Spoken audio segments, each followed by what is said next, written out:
Hello and welcome to the February 18th edition of the Bubb Report.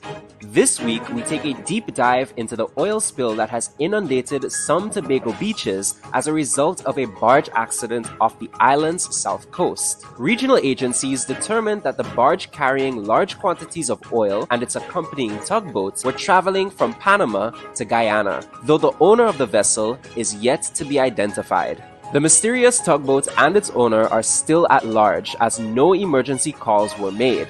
While Tobago's emergency management, with help from its partners in Tobago, continues the cleanup of large quantities of oil on some of Tobago's beaches, satellite images and models suggest that waves might be taking some of the spill into the wider Caribbean Sea, with possible coastal impacts in Grenada's territorial waters.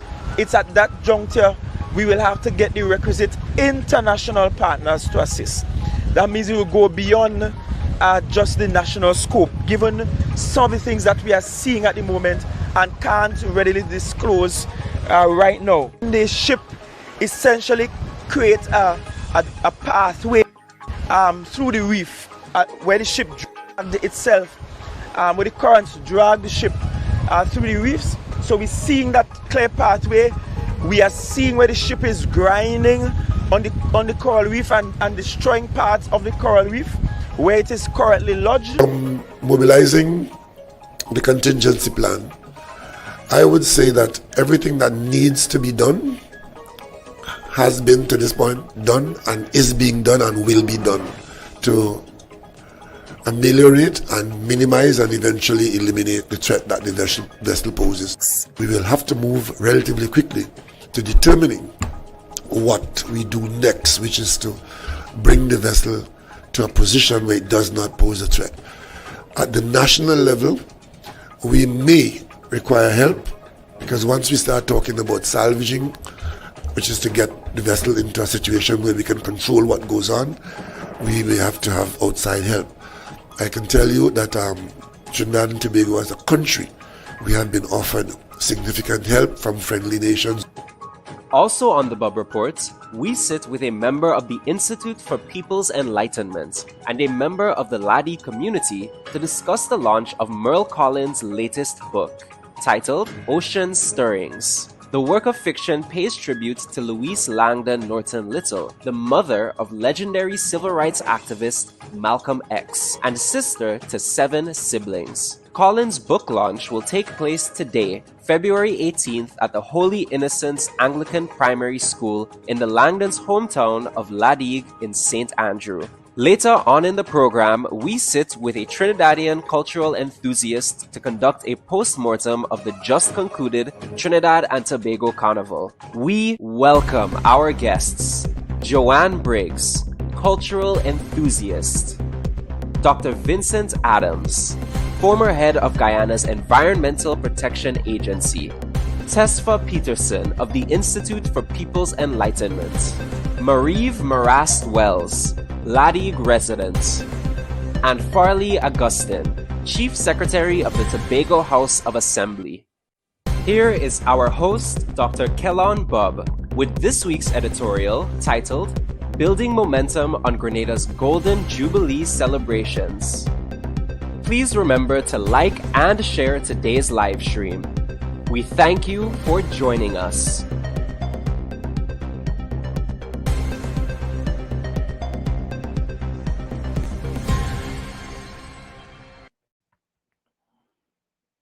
A pleasant good morning to our viewers and listeners, and we welcome you to this week's edition of the Bubb Report. Now for this week's editorial. The National Organizing Committee of the Grenada Independence Celebrations, Golden Jubilee Celebrations, must be commended for the outstanding Independence Day activities showcased at Grenada's National Stadium. No one, irrespective of the political biases, cannot disagree with the epic drone show highlighting Grenada's national heroes and public servants who defined the island's 50-year history. The first-class display witnessed on February 7th was a far cry from the dark days of political turmoil that punctuated Grenada's founding as an independent state in 1974. But it is also the patriotic duty of every citizen to call out the NOC for some of the shortcomings of this year's commemorations. After all, this year's commemorations was funded by the taxpayers of the state.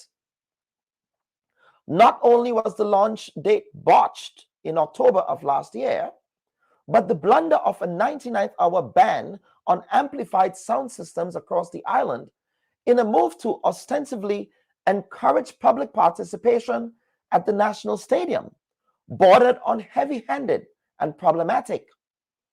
The state cannot dictate to citizens how to celebrate a national event. Banning sound systems is not a panacea for mass mobilization.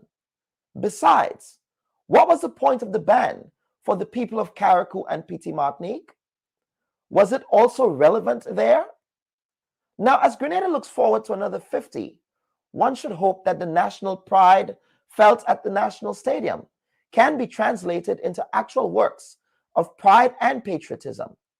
May the country's citizens close ranks and be patriotic about the issues that should transcend partisan politics.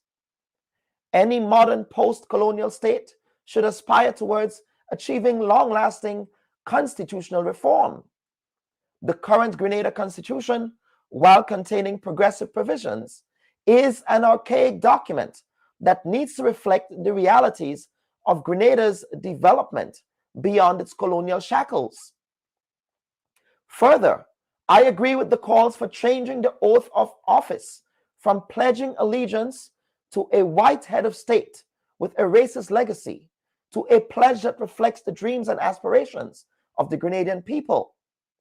No Grenadian child will ever grow up to be King of England or Queen of England, but they can certainly be anything they want to be, including the head of government in their own country. The pledge change, once done within the confines of proper constitutional procedures, should therefore reflect the best of Grenadian ideals and not reflect the ideals of a white colonial state with a dark history of suppression, subjugation, and mass murder. In the next 50 years, may the descendants of today's Grenadians no longer call its public institutions after His Majesty or Her Majesty, and may the streets, byways, and highways of Grenada be stripped of its oppressive past. Sendal, Halifax, Gore, Hillsborough, George, and Frederick, just to name a few, are simply viewed Grenada as colonial possessions to be used in the furtherance of profits on the backs of our oppressed ancestors. Stripping the streets of these names will send a clear and powerful message of decoupling from colonial legacies. The next generation of leaders must realize the clarion and justifiable cause also for reparative justice in the ensuing 50 years. Reparations were granted to every colonially oppressed group in the world, except for the peoples of Africa and peoples of African descent in the Caribbean. President Addo of Ghana said it best, speaking in Grenada's parliament last week, when he called also for reparations. Now, may going up, up, up, and up be not only be a catchy slogan for the season of independence, but may it serve as a clarion call for accomplishing true and sustainable independence that allows every Grenadian to soar and be their best selves. And at this time, we wish to welcome our first two guests for this week's edition of the Bubb Report. And please, we encourage you to share this live stream because this is a very important conversation that we're about to have in respect of the Tobago oil spill that may have impacts beyond the shores of Tobago. But we are happy to be joined by the Chief Secretary of the Tobago House of Assembly, that's Mr. Farley Chavez Augustin, as well as Dr. Vincent Adams, who was a former head of the Ghana Environmental Protection Agency. Gentlemen, welcome to this week's edition of the Bubb Report. Good morning, Dr. Bob. Good morning, Dr. Bob. Thank you for having me. Yep. Absolutely, and of course, Mr. Augustin, I wish you were here on under better circumstances because I do know, sir, that you do have Grenadian roots. So Yes, I do. So I feel like I'm talking to family. you are talking to family. I'm actually only third generation Tobagonian, Augustine that is, because my Yes. great grandfather came to Tobago from Grenada, and then my grandmother, when my grandfather was looking for a wife, he went back to Grenada and got a wife as well from Grenada, directly from Grenada. So I have significant amount of family members that still reside in Grenada. So this Augustine surname you see is very much Grenadian. It's also a very common surname in Grenada. It's actually from a common surname in Grenada's east coast in the parish of St. David, where I That's come from correct. as well. That's so you probably have St. David roots, sir. But we will talk about this on another appearance with you here. But this is a very important conversation. Of course, the Tobago Office of Disaster Management informed Grenada's National Disaster Management Agency that the oil slick made its way into Grenada's territorial waters. Now, before we get into the conversation about that possible regional spill-off, Mr. Gustin, can you talk about the current state of the containment? In Sure. fact, in the last press conference you had yesterday and last week, in fact, you guys were still having challenges in respect of moving the ship because, one, it's on a reef, and two, you're still yet to ascertain the full extent of how much quantities of that oil substance that is in there. So can you talk about containment efforts that's happening right now? Sure. With regards to containment efforts, we utilize the strategy of booms to contain and to also deflect the fuel-like substance away from sensitive ecological areas, away from any major beach or lagoons or mangrove forests. So we have been able to do that successfully. We are using a mixture of gully suckers and skimmers and manual labor to extract the fuel-like substance. We're doing a pretty good job of that. In fact, a significant part of the 15-kilometer area affected in Tobago is now clean, and efforts continue unabated. A lot of the effort is happening 24/7. So, and it's a mixture of several things that's happening. We have the booming efforts to contain. We have the extraction happening as another task. We have the beach cleanups happening. We have wildlife rescue and rehabilitation happening 24/7 as well. We have quite a bit of ground logistics because we're talking about not just containment and extraction and cleaning the beaches, but also managing the waste and securing the waste as well, so that we are not just dumping this product any and everywhere. And of course, while we're doing all of that, we are constantly having the EGA doing some reconnaissance for us, which is what we use to develop the oil trajectory map. And so that mapping activity tells us almost daily where the escaped fuel-like substance is heading. And that's how we knew that some of it is actually passing through Grenadian territorial waters as we speak. We don't believe it will make landfall in Grenada because it's passing south of Grenada. We can confirm that some of it is also passing in Venezuelan territory, north of Venezuela, north of some of those islands associated with Venezuela. And it would appear at this moment as if the stream that escaped our territorial waters will be heading in the direction of the ABC Islands, and that's Aruba, Bonaire, Curacao, in that regard. Nonetheless, we are containing, extracting, and cleaning on our end. Now, how sustainable is the containment from the ship? Or have you been able to ascertain? I know that divers indicated that it might be risky to actually get into the bowels of the ship, and perhaps the ship being on the reef, which we're going to get into that conversation. But have you been able to ascertain whether or not all of the substance from the ship has actually been leaked, or is there still extra storage there? We have not been able to ascertain whether or not all the fuel-like substance from the ship has been leaked. I can tell you that the actual leak is slowing as we speak, as in it is tapering off at this point.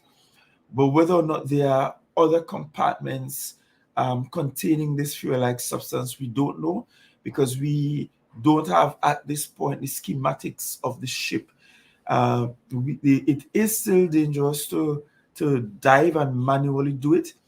And so we have Shell, the energy company. They are coming in early this week. In fact, they should be here by Monday with specialized ROV equipment that can assist in that regard and assist us in ensuring that we can properly ascertain the schematics of the ship.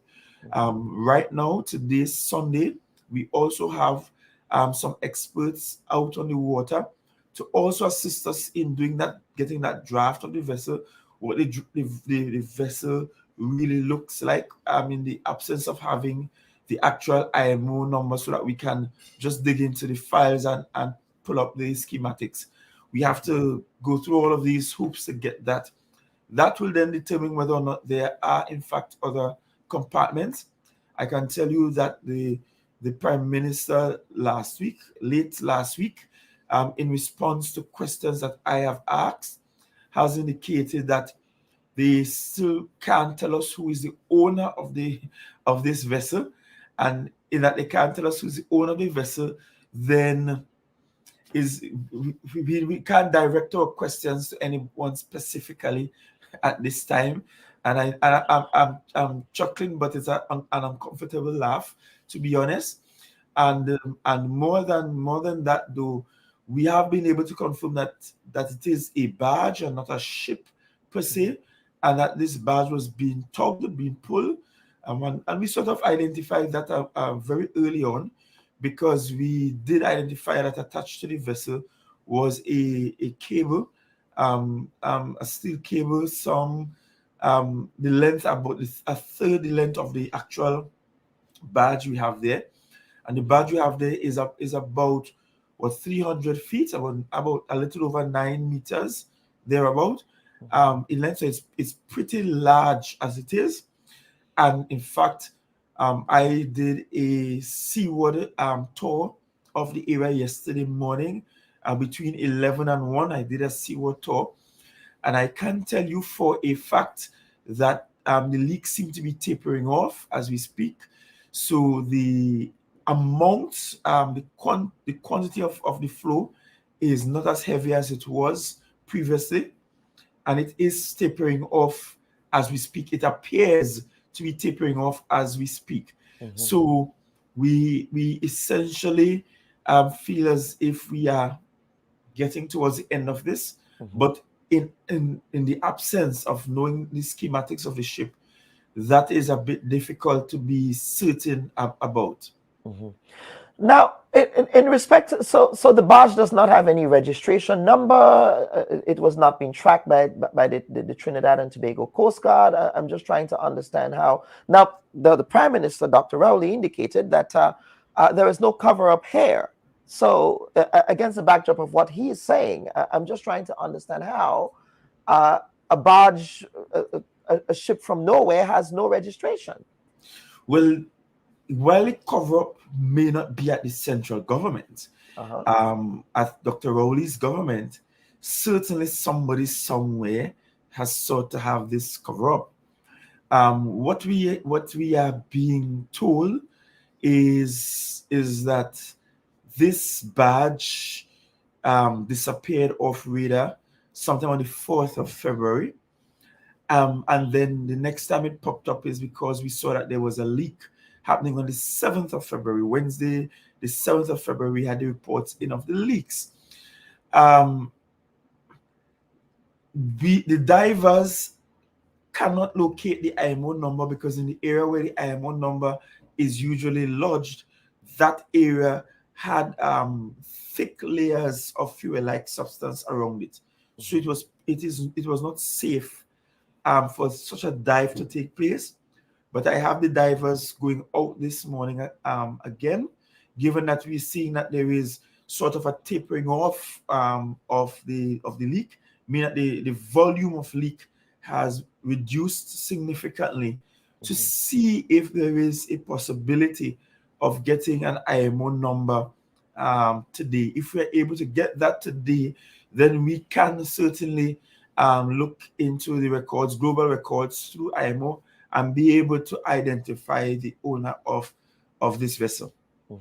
Mr. Augustine, and of course, I'll just give me 1 second, bear with me here, because we do have Dr. Vincent Adams with us, Sure. who was the former head of the Environmental Protection Agency in Ghana. And Dr. Adams, you appeared on our program last year, October, in which we were having this conversation on oil and gas safety.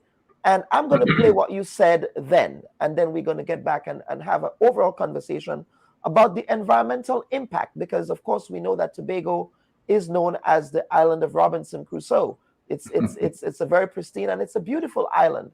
And Sure. We're going to talk to the Chief Secretary about those environmental impacts. But viewers and listeners, please share this live stream. Please share this program, because this does not only affect Tobago, it affects the wider Caribbean. Dr. Vincent Adams, let me tee up what you said. Sure. And I've worked with some other Caribbean organizations calling for example, when you do an environmental impact assessment in Guyana, or the other Caribbean countries should be involved. That environmental impact assessment is the assessment is the only detailed document that does all of the studies as to the impact, let's say, of an oil spill. That oil spill is not going to impact Guyana alone. As a matter of fact, based on the current flow and everything, and based on the models that have been run, it's probably going to it's going to clear Guyana shore to a certain extent. Trinidad, for example, would be wiped completely out. One of the first countries, and some other countries all the way to Jamaica.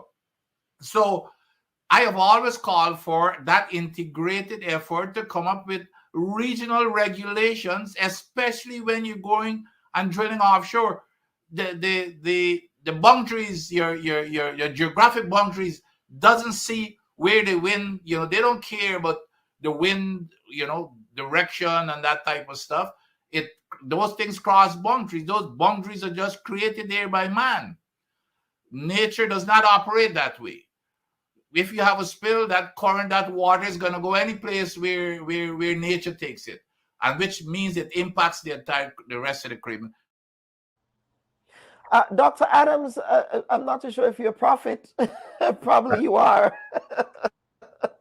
But in October, you were talking about this, and we've seen this play out in real time. Now, there are reports that this particular barge, the tugboat that was transporting this barge, was on its way to Ghana. We see a flurry of activity now in offshore Ghana in respect of oil and gas drilling. Now, we have passed this prologue here in respect of underwater oil disasters. We saw that in the Gulf of Mexico. We saw that with the Exxon Valdez in Alaska before that, and we do have that history. And so, in respect of the Tobago oil spill, what has happened here is that, according to the Chief Secretary, that oil is going to make its way to other islands in the Caribbean. Yes, Dr. Bob. I wish I can say, well, this might be a blessing in disguise, but it really is, because we're fortunate that this is just a relatively small amount. I know that the Tobagans wouldn't say that, because it has a major impact. But just to put things into perspective, when I'm hearing all kinds of numbers, I don't know if our honorable secretary knows what the volume is, but I've been hearing numbers such as 35,000 barrels or something of the sort, just to put things into perspective. In the offshore Guyana, where oil is being produced, we're producing at this current time over 600,000 barrels per day. And in one well alone, some of those wells are like 250,000 barrels per day. And we're expected to get up to 1.2, 1.3 million barrels per day. So if you get a well blowout, this here would be minuscule to what we would experience, because this here is even a one time. This here is just a one time amount of oil that is discharged into the ocean.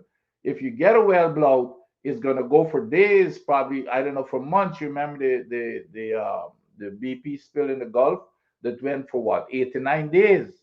So that's what we're dealing with.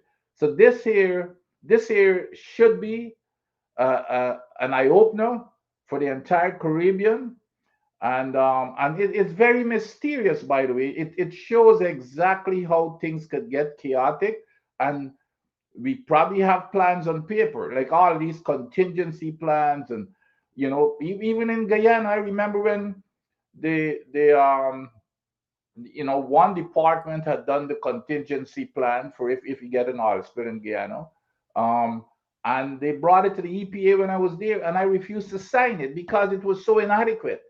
It was just stuff on paper. And now we're seeing that probably the same thing is happening to Big. I've been reading some news where it says that the plan had called for some skimmers. They can't find the skimmers. And the one thing, putting together a document for a contingency is one thing, but you have to have exercises, because when stuff happens, you have no control over nature sometimes.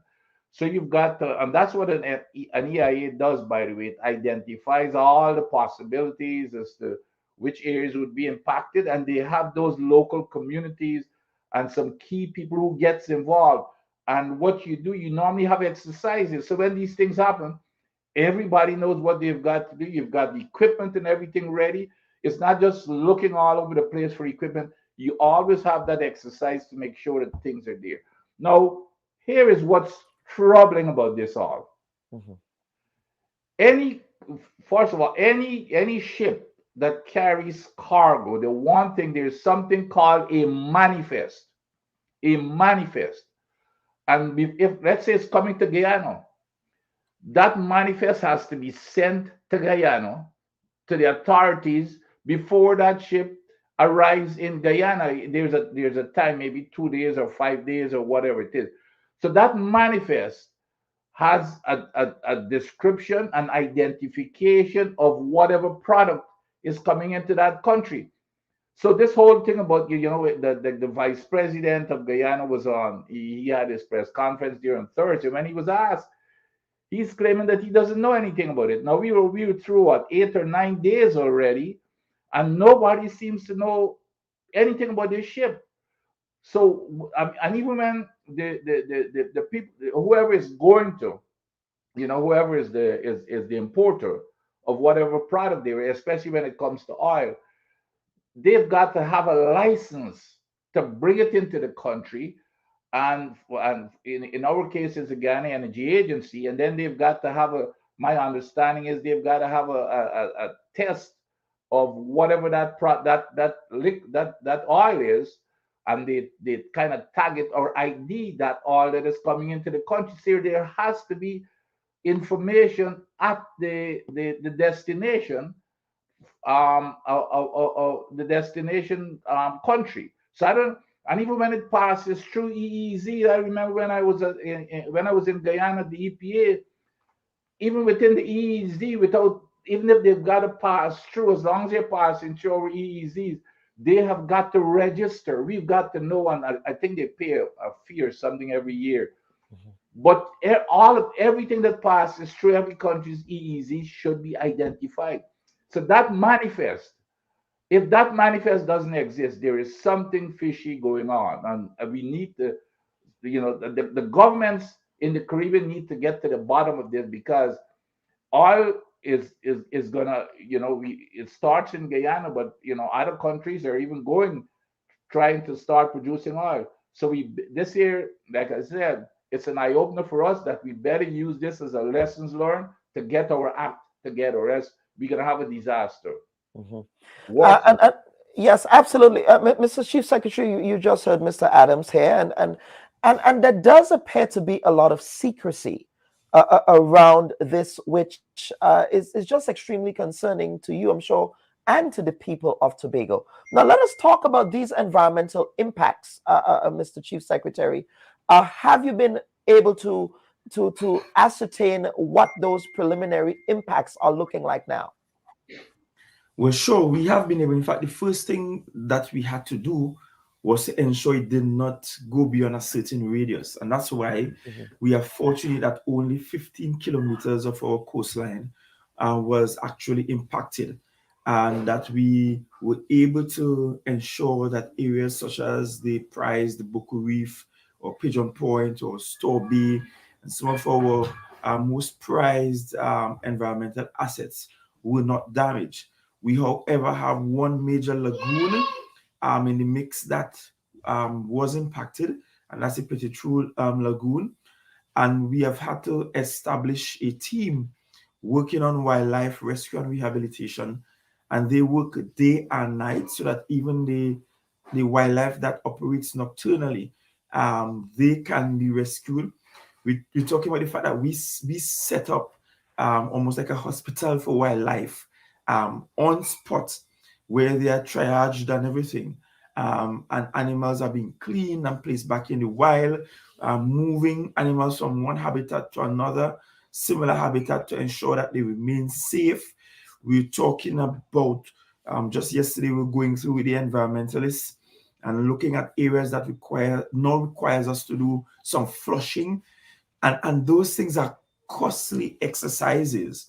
And I appreciate what Dr. Adams is saying, because if a territory is not adequately prepared for this kind of thing, you can be decimated in a matter of some hours. And with Guyana coming on board as a major oil producing territory, I hope to God that as a region we do more to protect our environment, because oil spills will become almost inevitable. I don't know that we can say for certain that for the next 100 years we will never get an oil spill again. That's an almost impossible requirement. And so we have to prepare. It means territories have to have access to booms. Territories have to have the vacuum tanker trucks and the gully suckers that can extract from the water. Territories have to have skimmers on hand. Skimmers will extract the fuel-like substance and leave the seawater behind. You're talking about having PPEs and the appropriate mask on site. You have to talk about having frac tanks that can store this fuel-like substance. For us in Tobago, we had to make a mad dash in getting the specialized equipment up from Trinidad to Tobago. Fortunately, we do have an inter-island ferry service, and in some regards, with the help of the Port Authority, we were able to commandeer spaces on the ferry and to bring the specialized equipment to Tobago in the shortest possible time, and bring experts in. And that's because you have a very well-developed energy sector in Trinidad and Tobago. But I'm saying for the region, if God forbid, and the truth is, we don't perceive that Grenada shoreline will be blackened. But if perchance something like this happened off the coast of Grenada or St. Lucia or Barbados, what's the response? And our region is an important, especially south and east of the Caribbean, an important transshipment point. It's a very busy shipping lane. So I don't know what the response would be if it's another territory that isn't blessed to have access to this kind of equipment to safeguard the environment. It will be devastating. And so we have to have regional measures in place for regional response to things like this. But yes, the impact on our environment could have been worse. No doubt the cleaning efforts, it's draining our energies. We're talking about us having to set up even scaffolding to go to some rocky areas that cannot be reached by foot to be able to extract this fuel-like substance from in some deep coves and in some rock corners, as we call it. It takes a whole lot of work. Let me tell you how much and risky work too. Extremely risky work. Extremely risky work. And so we have had to have us on board to do risk management for us. We're talking about having daily briefings on mornings before the teams go to work to remind them of the risk and what they ought to do. You're talking about having EMTs on hand. While we still have 2 hospitals operating and have to keep an ambulance service operating for the rest of the island, we have to have EMTs on hand. In the event something happened, we have to have EMTs on the water out there with the divers and those who are deploying booms. And we had to call in the fisher folk who have had to come with their smaller crafts to help us. We have to use the pilot boats, at least 2 or 3 of those pilot boats at a time, to assist us. The ground logistics, the sea logistics, the inter-island logistics is quite extensive, to be honest, and it is a mammoth task, to say the least. And every evening when we meet between 6 and 7 p.m., and you hear all the moving parts of that day and what we were able to achieve, I feel like we in Tobago have been fortunate because we have had some access. And team at the Tobago Emergency Management Authority, we are able on site to move offices and command sites to remote locations that never had electricity and so on. Trust me, we have had some measures in place to treat with disaster management. But I am agreeing with the goodly doctor there from Guyana that there is a need for a regional response, and the best regional response is regional preparation for things like this. And it is in fact disheartening that governments across the region are saying, we don't know who owned this vessel, it's a mystery ship, we don't know where it came from. And that suggests to me that this might have been an illegal operation happening. And with active energy sectors, you will have quite a bit of illegal black market operations happening with oil and gas. So the same way people pick pockets on land, people have been picking the pockets of oil producing territories on high seas. So it's not just a Trinidad and Tobago or a Guyana or a Venezuela problem. You have this sort of occurrence happening off West Africa, where we have oil producing countries and so on, out in Europe. So it's a normal occurrence.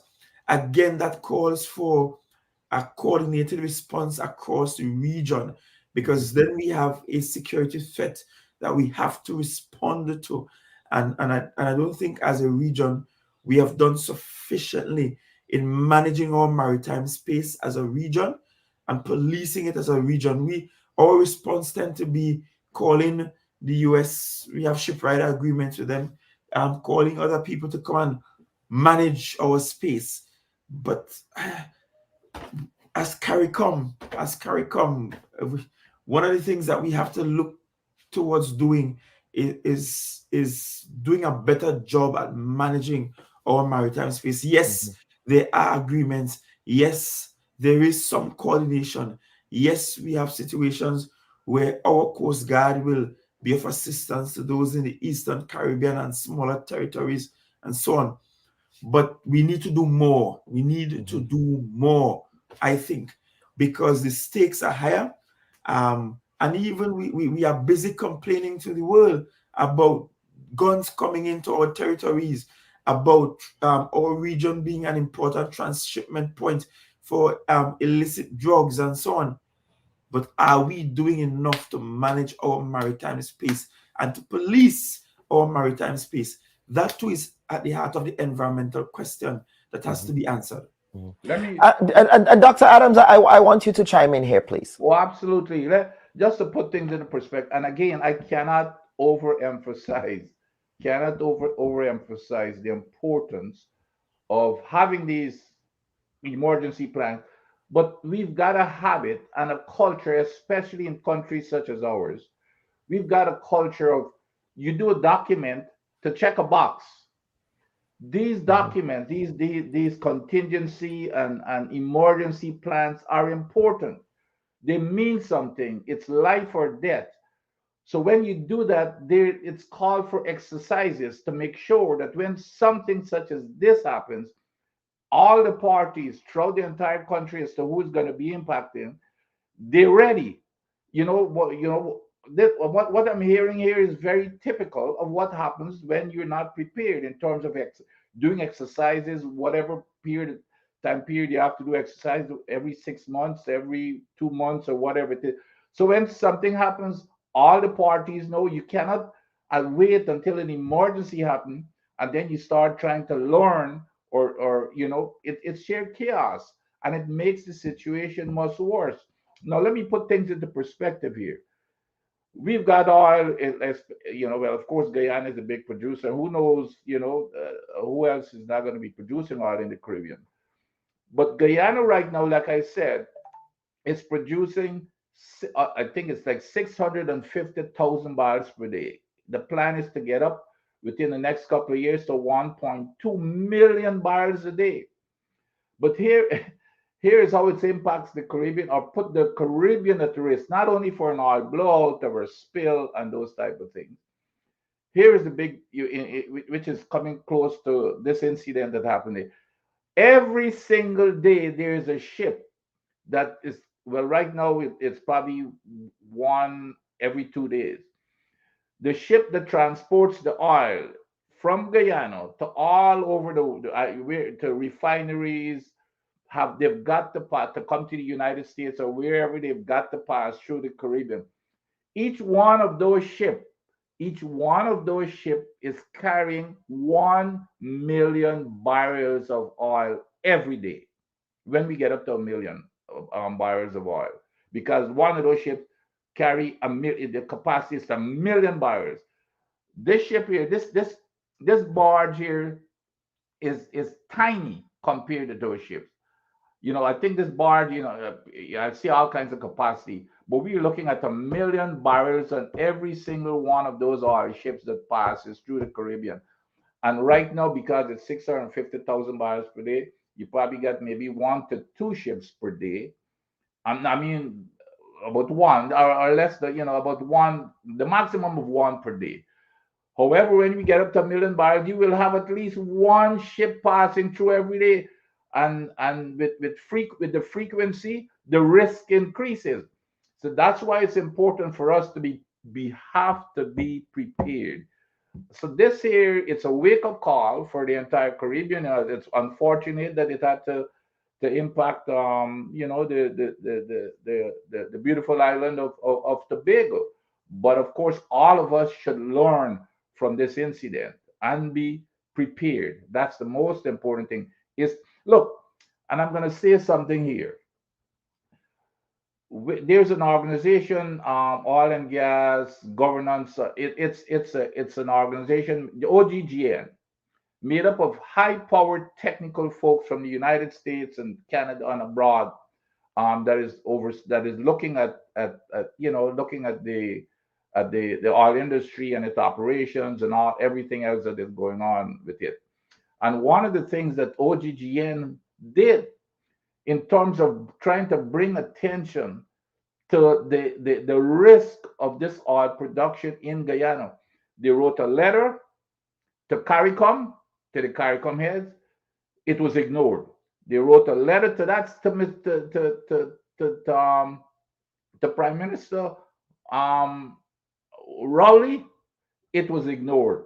They wrote a letter to Mia Motley. it was ignored. To tell them exactly what we're talking about here, to give them a heads up. Hey, we've got production of Ghana. We got our production in Ghana. We've got to live with it, but we want you to understand that this here is serious. It's serious business. It's okay to have all the revenues and of producing all within the Caribbean, and everybody is benefiting. But here are the risks of a spill, for example, of even the air pollution through flaring and those type of things. Those, and how it's going to affect your entire industry, fishing industry in each of these islands. If you have a spill, I mean, it could wipe out the entire industry for a major spill, that is, such as the one you had in the Macondo. And then that spill in the Macondo spill in the Gulf. Do you know what it costs? 145 billion US dollars. Which country in the Caribbean could afford it? And that is why we've got a major issue in Guyana where we went to court. And the government of Guyana sided with Exxon not to have, when I was at the EPA, what I put into the law and into the regulations is for a parent company guarantee, because here's what these major companies do when they come, like Exxon. Exxon name is not on any document. Exxon set up a limited liability company to run its operations in Guyana. So if something happens, so when they brought the first permit when I got there, they brought the permit, I said, I'm not signing because your subsidiary does not have no assets whatsoever to cover a spill. And you will not produce a drop of oil until you give me a parent company guarantee, meaning Exxon has to sign to say that they will cover our costs. We got it into the permits, and as soon as the government changed, they canceled that. They changed the permit, and there was a court case. A couple of residents went to court to impose what we had put in the permit when I was there, and the judge ruled overwhelmingly in favor of a parent company guarantee, which we had put when I was there. Do you know what happened? Exxon and the government of Guyana has appealed that.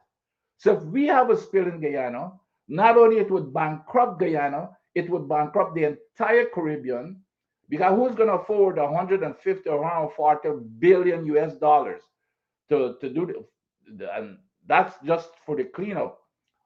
What happens to the entire fishing industry? What happens to the tourist industry? So this here is a major case. The government and Exxon, they've appealed against it. They do not want to have this parent company guarantee, which is major. And that was what the OGGN wrote. Ms. Motley, they wrote Mr. Rowley, and they wrote CARICOM. And they just to give, they never received the letter. They didn't even have the courtesy to respond to say, that we acknowledge receipt. So we are taking the leaders. My point is the leaders of these countries are taking these things lightly. That can end up in some serious implication, not only environmental, but economic implications to that entire region. Yes, and Mr. Augustine, of course, you're hearing here what Dr. Adams is saying about lack of transparency and lack of accountability, just that lack of openness with the people, airing, what these issues are. Now, let us talk about the central government response, because we do know in the context of the Republic of Trinidad and Tobago, its Republican system is a local government system. And so the Tobago House of Assembly does have some autonomy in respect of this response. Of course, we saw that Prime Minister Rowley, as well as Stuart Young, who is the Minister of Energy, has been engaged in the response, but critically so. We've only seen a press release from the Ministry of National Security, which is headed by that's the MP for Laventil and Mova. His name is escaping me now. But has he reached out? I mean, that's Fitzgerald Hines. That's right. The Coast Guard is supposed to be manning the waters of Tobago. Where was the Coast Guard in all of this? And what have you been hearing from the Ministry of National Security in respect of where the Coast Guard was? I mean, this vessel came dangerously close to the coast. It damaged part of a reef. Well, for starters, the THA Act that gives us some autonomy of up to about 6 miles of our territory. Notwithstanding, within 24 hours of this incident, I was able to declare it a tier 2 incident. In declaring it a tier 2 incident, it means that I was calling on national resources to treat with the matter. I was saying unequivocally that this was now a national issue that required a national response from the central government.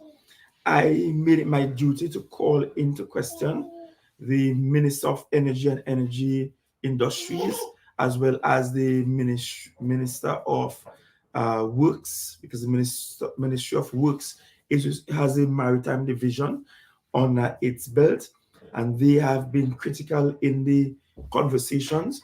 I subsequently involved the Ministry of Foreign Affairs, and I asked them to do the government-to-government conversations on our behalf about what the possible impacts might be to other territories. And so those conversations should be happening. The Prime Minister was here on Sunday to do a tour and for us to have a joint discussion about where we are in terms of the cleanup efforts.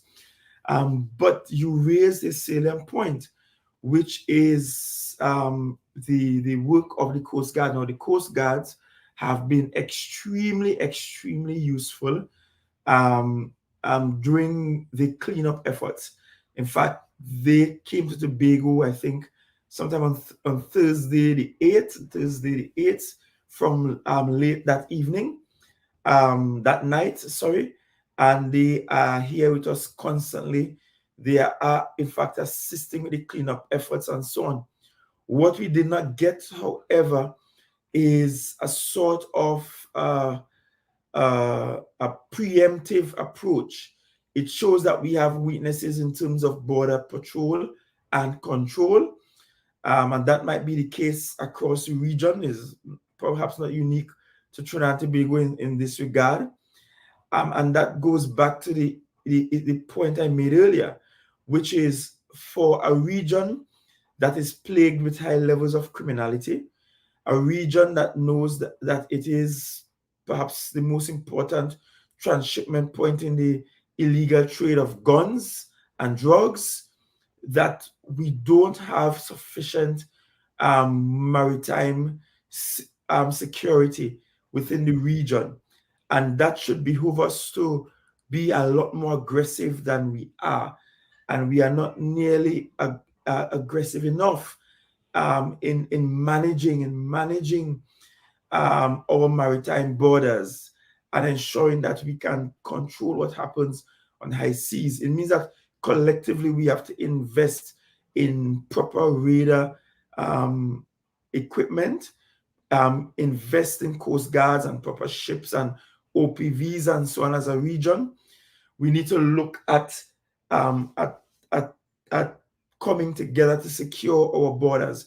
Now, let me tell you, maritime related security assets are extremely expensive, extremely expensive. And so I know it might be difficult for some territories to make that kind of investment on their own. When you look at the other things they have to invest in, and when you look at the budgets of regional governments, really not that much.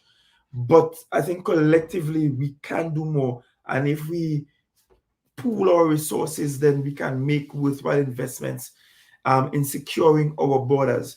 Because I would be the first to say it is unacceptable that we could have a vessel carrying so much fuel passing through our waters. It ends up upending, ends up running aground, and we only notice this vessel really and truly after it starts leaking water. That speaks volumes about how we're managing our maritime space. And And it just shows exactly why the guns and the drugs and everything else passes through, the illegal migration, everything else passes through, because we are not doing a good enough job of managing our maritime spaces. Yeah. And now what we want to do, because I want to respect your time, Mr. Chief Secretary. Of course, this is a very difficult time for you. And of course, this is perhaps your first major challenge. We did have Dr. Faith B. Israel on our program before. And, the people of Tobago were so very excited to have you all take over the realm in that clean sweep victory, therefore, your organization. But let's get to some viewer comments. We have Mr. Jose from Grenada who's saying, I think it's a lack of security on the Coast Guard who's supposed to be safeguarding the territories of Trinidad and Tobago. Tessa Barry, good morning, Tessa. Considering that we are so dependent upon tourism, not enough is being invested in the marine environment. So we have another comment from Miguel is saying, so the CG is in charge, the Coast Guard is in charge of the mileage area in Tobago maritime borders, only to siphon the oil and gas. But when it comes to emergency and border security, they have no time for that. Let us get to another comment from Grenada, Tessa Barry saying, exactly, the leaders are part of the problem. Let us get another viewer comment from Grenada. The gentleman is saying, I think it's a failure in the government of Trinidad and its national security, because if it's a barge that is being towed through the waters of Trinidad with oil, the government of TNT doesn't know about it. When a few months ago, we heard about Japan's plans to dump waste in the Caribbean. I think the government of Trinidad and Tobago knows who this ship belongs to and is covering it up. Again, that's just your opinion. The government has denied that report. They have denied that they know who the barges, I believe, in a statement made in Parliament on Friday in the Prime Minister's questions. Let us get to some other comments. We have another comment here from a gentleman who I know who does work around OECS regional work here, but I believe he was talking about an OECS plan. Of course, Trinidad and Tobago are not part of the OECS, but again, notwithstanding that the OECS, while they do not have oil and gas, that can certainly affect the region. Let's see. While we're waiting, Yes, Doctor, go ahead. Let me make a comment here. Yes. That I don't know. Just forgive me, but I don't know our other guest's name, so I'm just gonna call him our honorary secretary. That's fine. That's fine. Okay. You mentioned that the Caribbean countries, we cannot afford to have these emergency equipment and capacity and that type of stuff. But here we are. Here's what we are allowing. We are allowing companies such as Exxon, for example, to come and, of course, taking, like I said, 1 million barrels every single day to make hundreds of billions of dollars, passing it through. They cannot make that money unless it passes through our territory.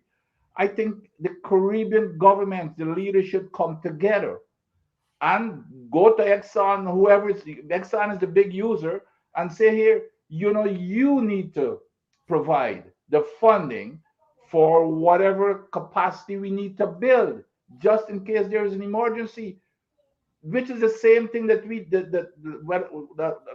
when I was at TPA, what I did, and say, you, Exxon, have to be responsible for anything that happens.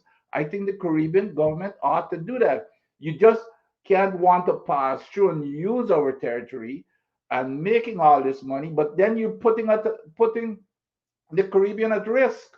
When something happens, then everything is left in the hands of the countries in the Caribbean. I think the heads of the entire region need to tell Exxon, and they're the big use, but I'm sure there are going to be other companies to say, here, you know what, you utilizing our territory, you're making a hell of a big profit in hundreds of billions of dollars.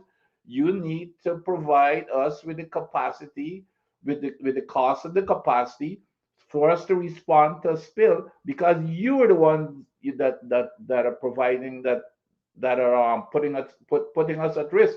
We don't have a problem with you passing through our territory, but you're putting us at risk, and we've got to be prepared for that risk. There's nothing unreasonable about that, but we just I agree to you absolutely 100% on that. That these oil companies have to reinvest in the region, have to reinvest in the capacity, because they're very industry that they're milking, that they're making billions out of.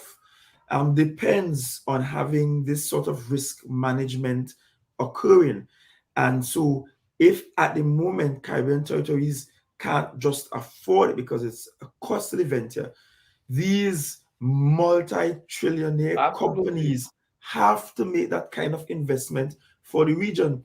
The Caribbean is guilty of allowing people to just come in and plunder our resources and go out, make a ton load of money, and give the bare minimum back to the territories.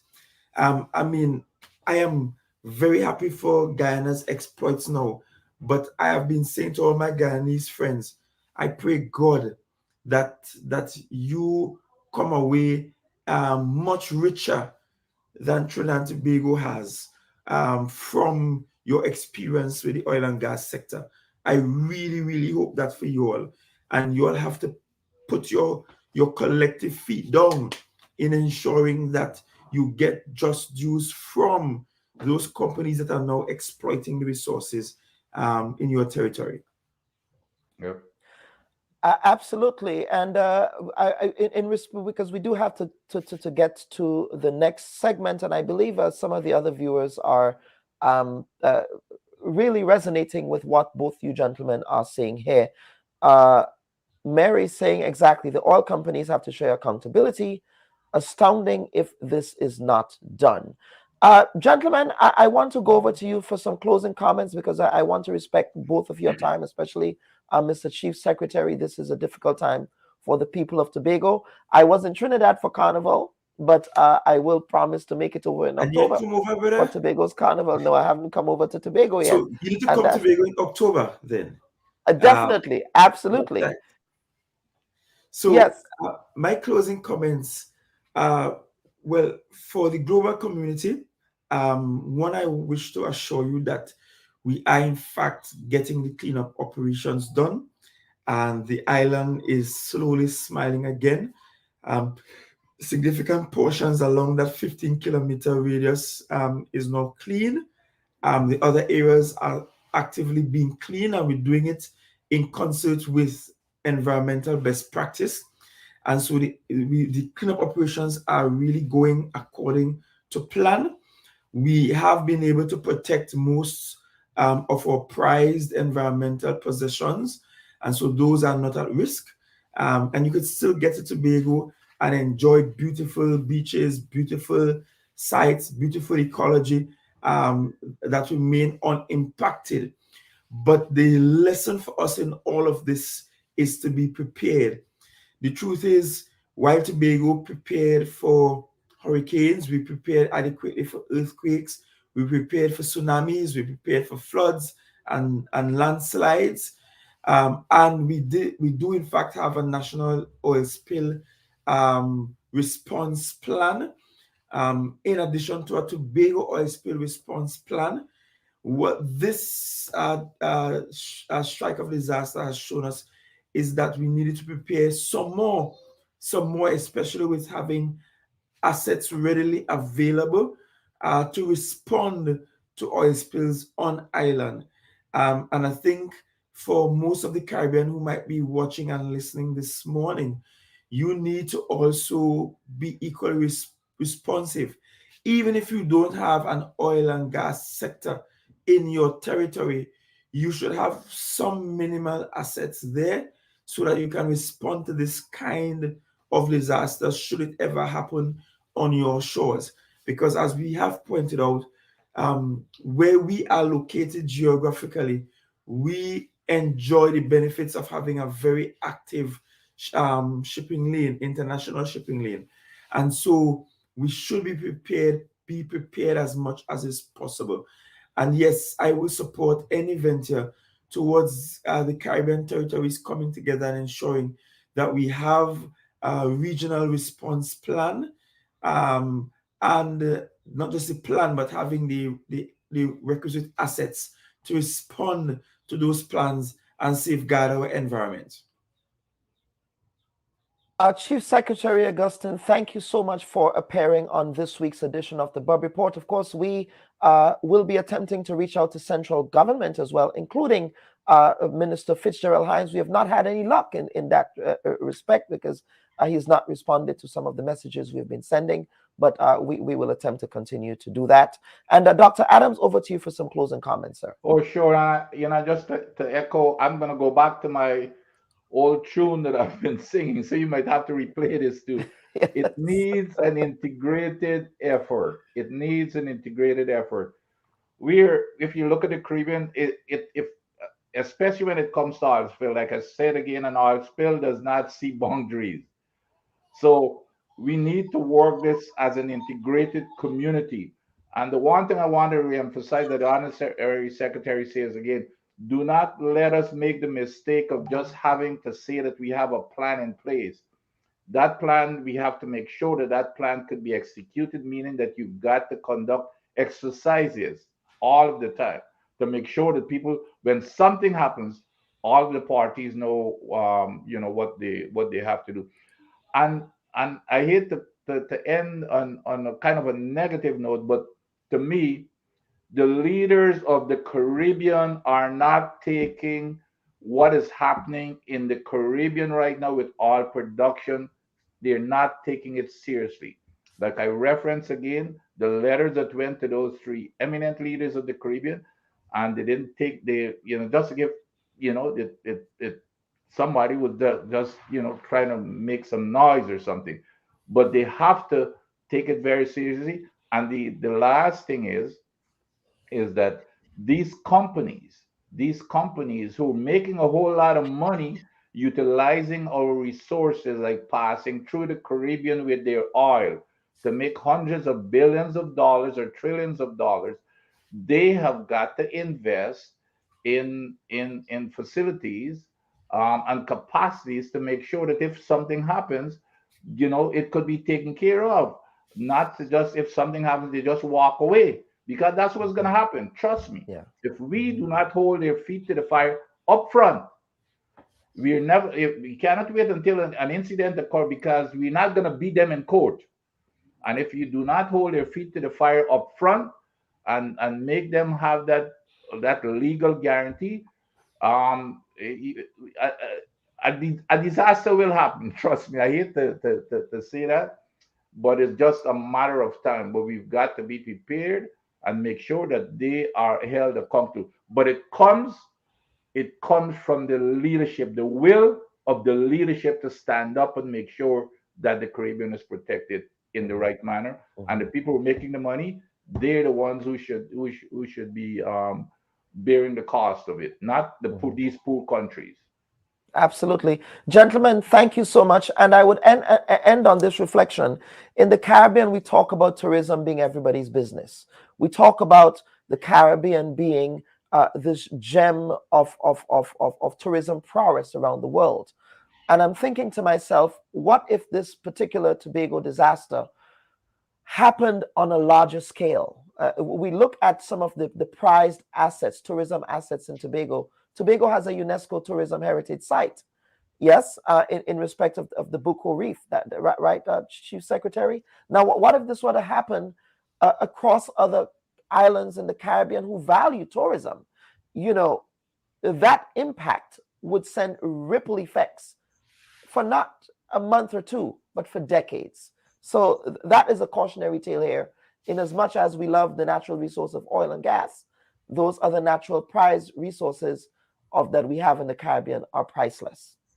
So, gentlemen, let me end with just one second. Yes. And you're going to hear, Mr. Secretary, that this whole thing, dispersants, you're going to hear people want to use dispersants, but let me warn you about dispersants. Dispersants do not get rid of the oil. The only thing that dispersant does is break it up into smaller particles. Dispersants are like soap. You know, you wash oil off your hands with soap, for example, it goes down the sink. The oil is not disappearing. It goes someplace else. It's broken up. So dispersants do not.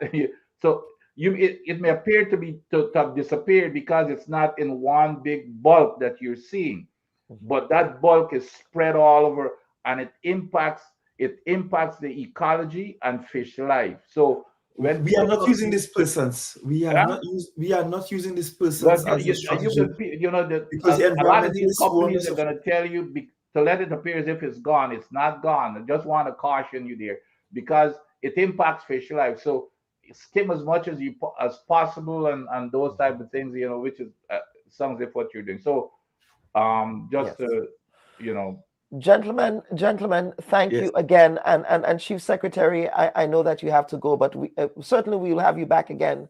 I have to come back and talk to my family. So absolutely, you are well liked in Grenada, sir.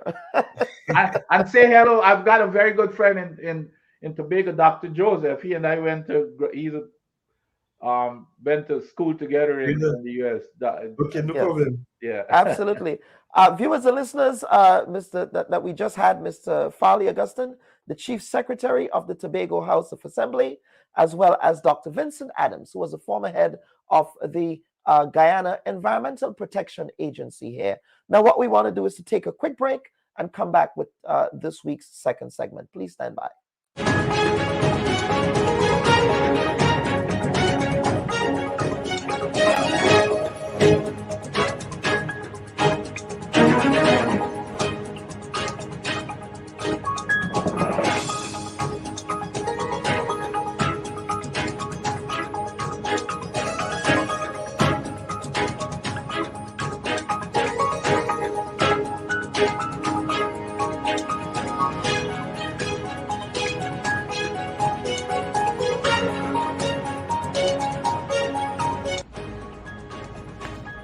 Hi, my name is Gary Moon. I'm the Corporate Secretary of Fishermen and Friends of the Sea.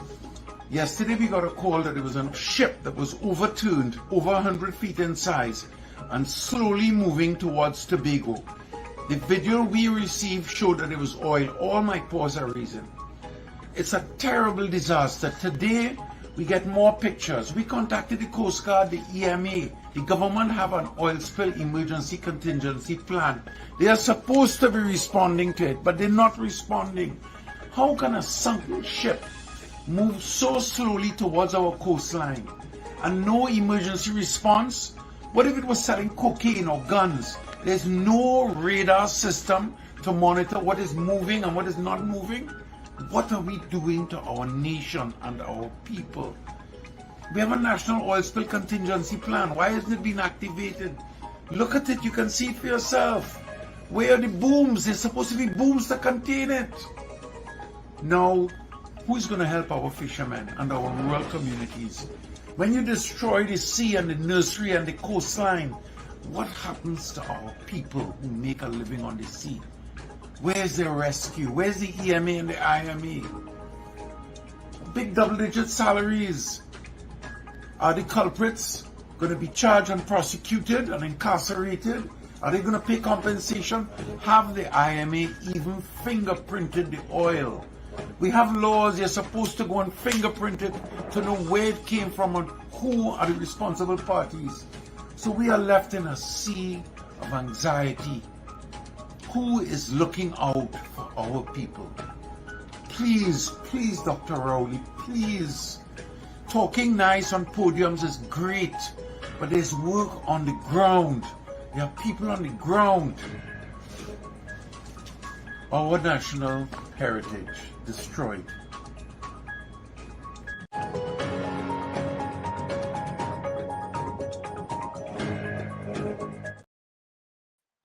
And welcome back, viewers and listeners. Now, as an update, the government of Grenada, through the national NADMA, they released a statement, and I'm going to share that now, in respect of this incident in Tobago, which, of course, the Tobago management authorities did inform the government of Grenada that that a spill is making its way into Grenada's waters.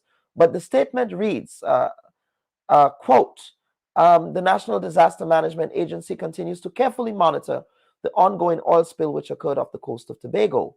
Since the last update, NADMA held meetings with several entities, including CIDEMA, the Caribbean Institute for Meteorology and Hydrology, the Regional Marine Pollution Emergency Information and Training Center, as well as the Office of Disaster Management and Preparedness in Tobago. The objective of these engagements was to ascertain the exact location and likely continued trajectory of the oil slick to determine the extent to which it may affect Grenada's marine areas. Now, it goes on to say, very importantly, NADMA's Oil Spill Committee has been advocated and will continue to work with regional and hemispheric partners to monitor the situation. The agency will continue to provide timely updates to the public and as when more accurate information is available. It goes on to say NADMA reassures that the situation is being monitored and the public should continue to pay attention to the updates and any announcements related to the oil spill. And of course, that was a release from the National Disaster Agency in Grenada, NADMA. And at this point, we are going to switch gears a bit. This was a very heavy first segment, but we have two lighter segments coming up. We have a segment on history and we have a segment on carnival.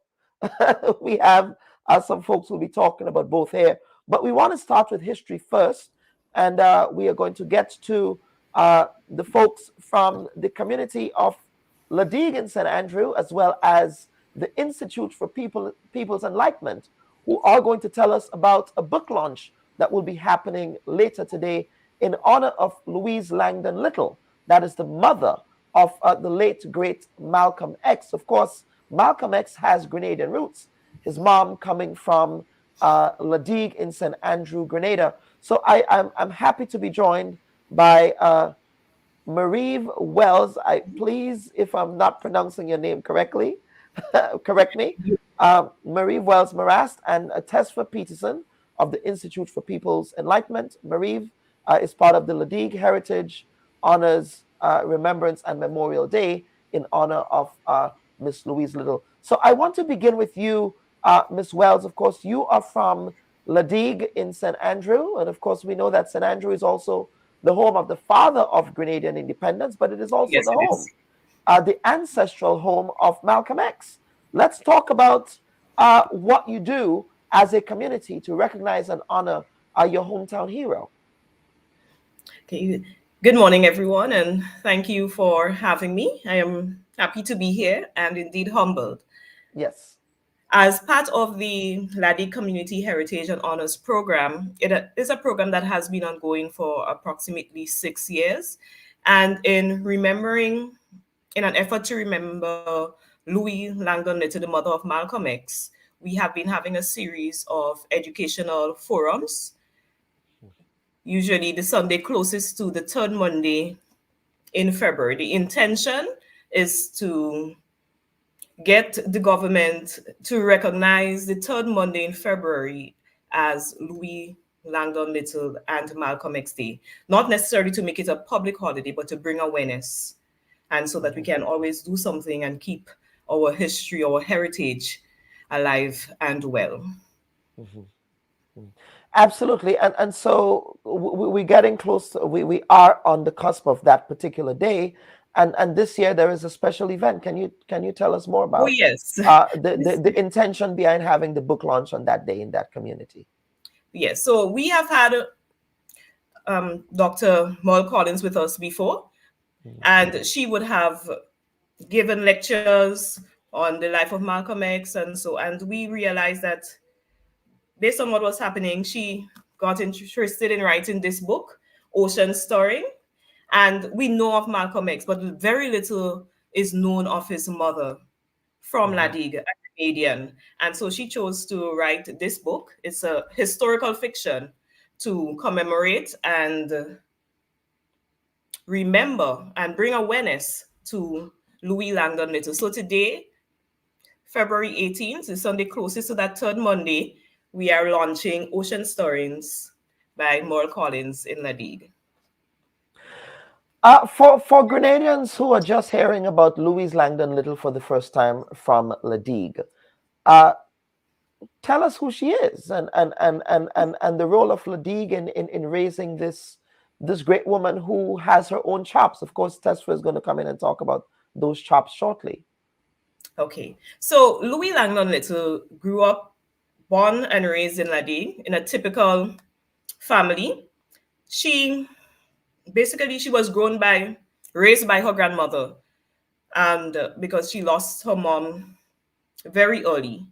And you see in Ocean Stirring and in learning about Louise Langdon Little, you see how the community came together to help raise, and how different aspects of community life influenced her thinking, her dreams, her aspiration.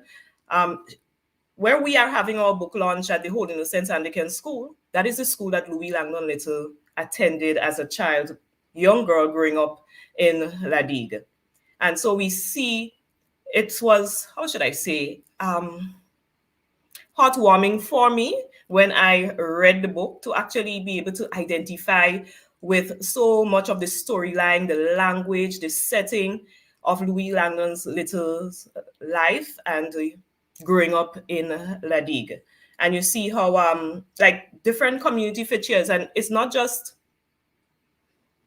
should I say, specific to La Digue, but I am sure that any Grenadian can identify with the characters in the story and Louise Langdon Little's upbringing. You have how language, how teachers played an important role in her life, how they recognized her for her intelligence. You see how colorism, right, plays an important part, because Louise Langdon Little, yes, her mom was Black Grenadian, but her father, as is mentioned, was a reprobate. And that's a name given to the whites, persons of, high status, the former plantation owners. And you see how color and skin, your complexion, can either, as it says, is like a blessing and a curse in and of itself. And I believe that her humble upbringings in La Digue, the teachings, not just within the school setting, but the role that her grandmother played in her life, centered her and put her on the path for the great woman that she became. Absolutely. And Tesfa, welcome to the Bubb Report again. Of course, you're part of the Institute for People's Enlightenment. Talk to us about your role in curating today's activity. Thank you again, Dr. Bubb, for accommodating us another time. So the role of the Institute, and in fact, the Institute is collaborating with other community organizations, the Caribbean Freedom Fighters. We also are being gratefully live streamed this evening for this evening's activity under the auspices of the 50th Independence Anniversary Committee.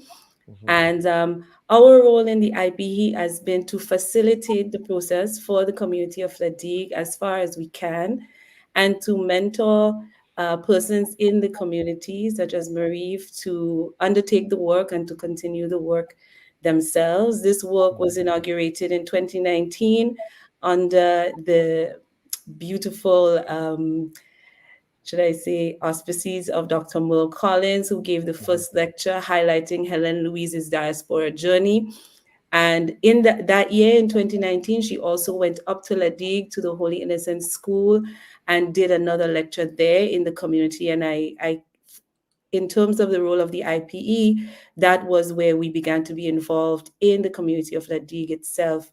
And along with other community members, decided that it was a good time to, like your editorial was saying earlier, to build on the momentum of what was happening at that lecture and to expand the work.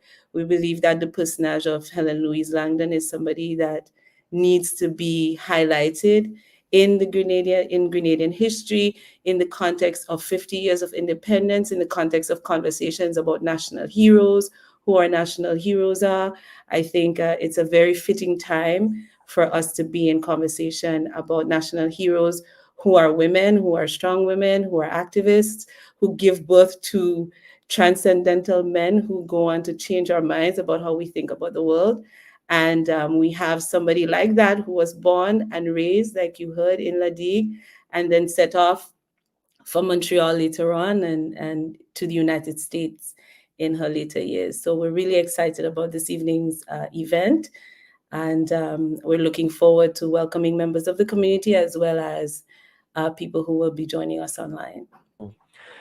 And you said something very important there in respect of honoring our national heroes. Of course, I also propose that a lot of our national heroes are diasporic heroes. If we can't think of Louise Langdon Little without thinking about Audre Lorde, for example, right? Well, we can't think of Audre Lorde without thinking of the Grenadian heroes, and I call them unsung heroes, who are part of the Windrush generation. They're diasporic heroes as well. So talk to me about the work of the Institute for People's Enlightenment. I noticed that you said this has been held under the auspices of the National Independence Celebrations Committee. How are you going to influence, or what kind of influence do you hope to bring to bear so that this does not just be a community activity, but that it would rise to the level of having national policy impacts as well? Well, to your point about our diasporic heroes, absolutely, I want to first attend to that.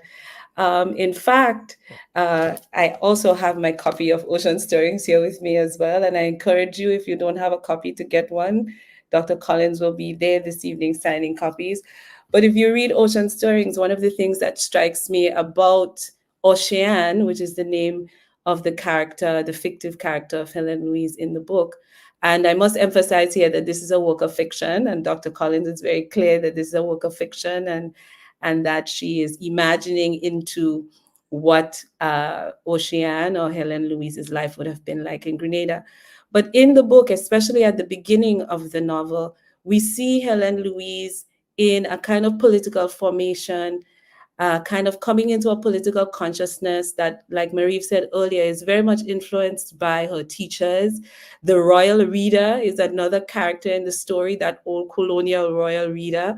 But in contrast to that royal reader, there is also the influence of her uncle Ero, who is involved in all kinds of conversations in the capital, St. George's, around self-determination, around decolonization in the context of the Caribbean.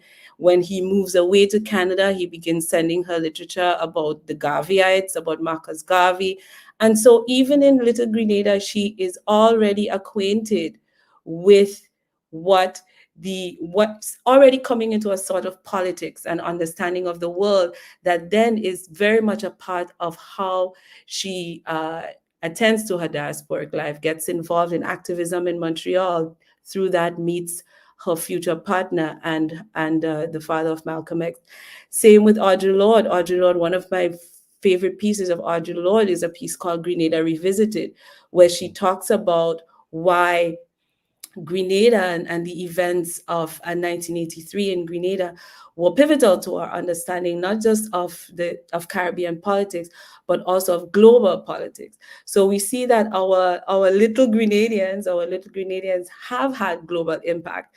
And so if we are in a conversation about people who are already having those kinds of global impacts, then naturally we cannot leave it all to Digue.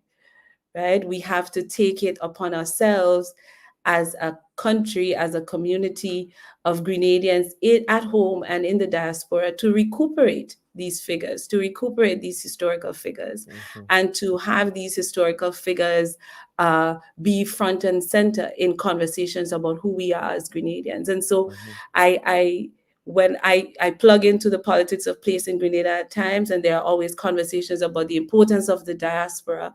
And so I think we're in a really critical moment now of thinking, how do we, as people who live on the island, and those of us who are forced by circumstance and chance to live away from it, how do we put our hearts and hands together, and, like you say, building on the momentum of all of the spectacular that was at the National Stadium a couple of weeks ago? How do we then translate that into real meaningful recuperation of our history and legacy? And I hope that this event is one that feeds into that. Yes. Mrs. Wells-Moras, now let us talk about the young people. How would young people, because of course the history is only as good as its ability to be transmitted to the next generation. One of the unfortunate realities of our Grenadian experience, notwithstanding our rich history, is the fact that this particular generation and the generation before it are not necessarily aware of that rich history. What are you doing in Digue in particular to mobilize the young people of the area to appreciate the strong sense of history that comes from your community? Okay, well, I can identify and I agree with your opening statements there, because I, as a student of history, I also teach history as well. And it is indeed heart-wrenching sometimes to realize that things that we take for granted, the younger generation, they're not aware of it. And I would like to applaud the members, the persons with the foresight, the community members, for the coming up with the Laddie Community and Heritage Honors Program, because I'm relatively a new member of the program, and I am grateful for the opportunity. And with persons like myself on board, I believe that it will inspire others within my age group and even younger to join and come together and learn more and see how that our history makes us who we are, and spur us to do more within not just our community, but we start at the community level and for our island on a whole. Personally, I would encourage everyone else. We send out invites to get them involved. We get the schools involved in working along with Grenada, who would like to come on board. We have here students, secondary school students, who will hopefully be joining us today. And from that, it's baby steps, but we're hoping that there is an overspill and they will be inclined to learn more about their community and their local heroes. Absolutely. And of course, same question, Tesfa, in respect of the work of the Institute for People's Enlightenment. The Institute for People's Enlightenment, of course, is a very well-established organization in Grenada. I do remember the late Anthony Prosper of blessed memory, and my former teacher, Miss Lerona Louise, as well as Comrade Antoine Peter there, spearheading that work. How do we ensure that that work continues to be sustainable? Like Marie said, it's for us to come on board. I remember how I became involved with the Institute. I became involved with the Institute because of my own curiosity about Grenadian history and heritage, attending a lecture, getting involved with members of the Institute. In fact, Lerona Louise just last year was a panelist at one of the events, at an event that I had at Concordia University, where I am in Montreal, and she's also in Montreal, so she was able to be a part of that event. And I think that we have a lot of plans and interest in involving teachers of history in Grenada in the work of the Institute. That is a slow-going process. At this time, I'm happy to make a call out to people who are interested in this kind of work. In any society, there are different levels of work that need to be undertaken. Some of us need to take up the work of frontline political life. Some of us need to attend to the life of the society. And I believe that that is part of the work that the Institute is doing, attending to the life of the society. And so we need people on board to continue the work.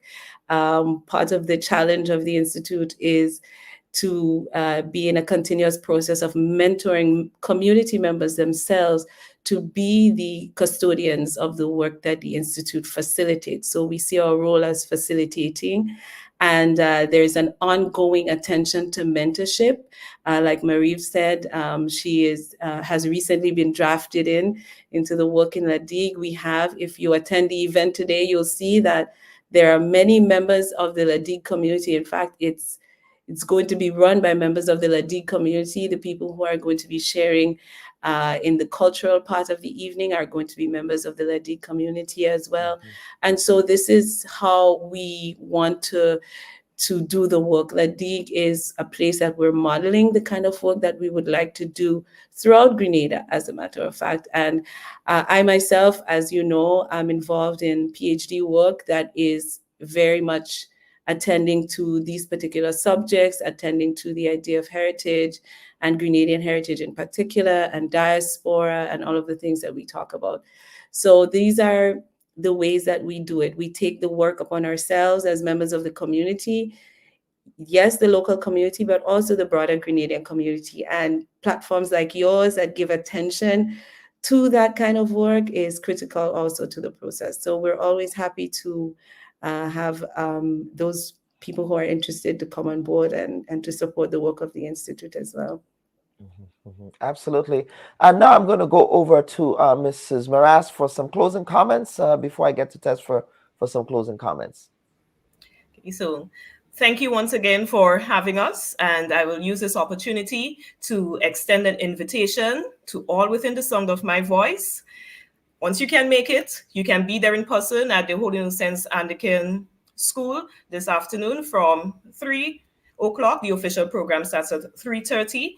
And we are going live, so with the streaming, so you can join online. And I trust that persons can also feel the urge to become part of programs like ours or others within their own area or sphere of influence. And I would also make a call. If you have not yet purchased Ocean Stirrings, it's a good buy. And you can get your copy signed this evening as well. Thank you once again. Where can patrons purchase the book locally? The book should be available at Art and Soul Bookstore at Spiceland Mall. And there will be some copies as well on sale this evening. Okay, very well. Tesfa? Yes, I'm going to revisit your last question to close, Kellen. Yes, sure. How do we build legacies? Well, we begin with Helen Louise Langdon, who left Grenada at the turn of the 20th century for Montreal.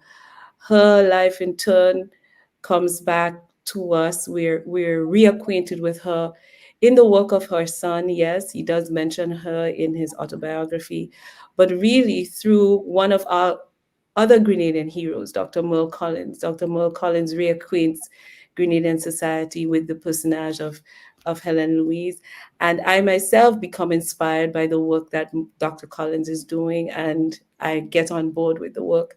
And so this is what I call a reverberation in my PhD work. I talk about how Helen Louise's life reverberates into the work that is happening in Digue, into inspiring people, younger generations, I'm sure to come, are going to continue to be inspired by her and by her son. We know the outsized influence of her son. And so this is how we remember, this is how we memorialize, this is how we honor, this is how we create, how we constitute a national identity that is grounded in the real material legacy of our homegrown Grenadians who have had amazing outside influence in the world. And so I'm excited to be a part of this work. And like Marie said, be there this evening in person, online, to honor the legacy of Helen Louise Langdon, to be in the presence of one of the best to ever do it, Dr. Merle Collins, who is now Professor Emerita at Washington University, and just, enjoy what it means to be a Grenadian. Thank you very much for having us. Ladies, thank you so very much. I'm very excited and anxious to get my hands on that particular book. And of course, where would the event be live streamed? Would it be live streamed on the Government Information Service page? What does that look like? Yes, I think it through the 50th Independence Anniversary Committee. Yes, absolutely. Okay, so and Kellan, just one thing: be prepared to read some French patois. Be prepared to get into your patois. I do look forward to that. Yes, I need to learn. I think we all need to learn patois because unfortunately our forebearers, they spoke patois as a way of shielding what they were saying to us. You know, so But I think Dr. something Collins that is we doing need a to. good job of trying to recuperate that in ocean stirrings as well. And that's really, really good. Excellent, excellent tip there. Thank you so very much, ladies. Our viewers and listeners, we're going to take one final break and come back with a conversation on Carnival. I'm excited to be joined by Miss Joanne Briggs, a Trinidadian reveler. Well, she's more than a reveler. And I was hoping to touch base with you in Trinidad. But as you know, with Carnival, it's touch and go. So, yes, it's peace, always peace, always peace. That's right. We're going to come back and have this final conversation as we close this week's program, viewers and listeners. So please stand by for that. Don't go there. You are a technocrat. I mean, you can speak to whether or not it was appropriate or inappropriate for that to occur. Would you have done that as a permanent secretary? Politicians get the information from wherever source that they can. That's going to be the extent of your answer. Yeah. Don't go there. There's a lot of noise around the data protection bill that, in my respectful view, is not warranted. I was one of those making noise, and it's simply because I was concerned about that specific section 33. Don't go there. Are you going to be offering yourself up as political leader of the party?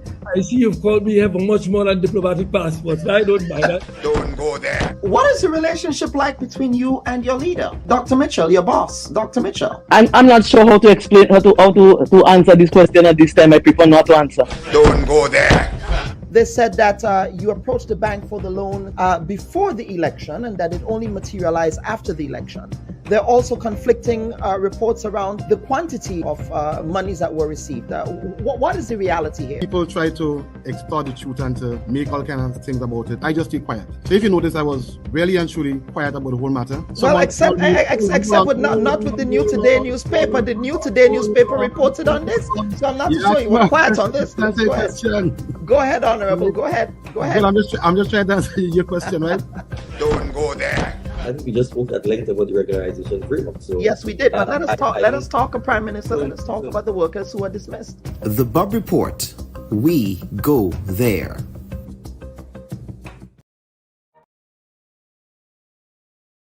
Don't go. Should your loved ones pass on, they deserve to be treated with dignity. And at S.A. Johnson Funeral Home, we can provide you with that service. We can take you every step of the way during your sorrowful moments.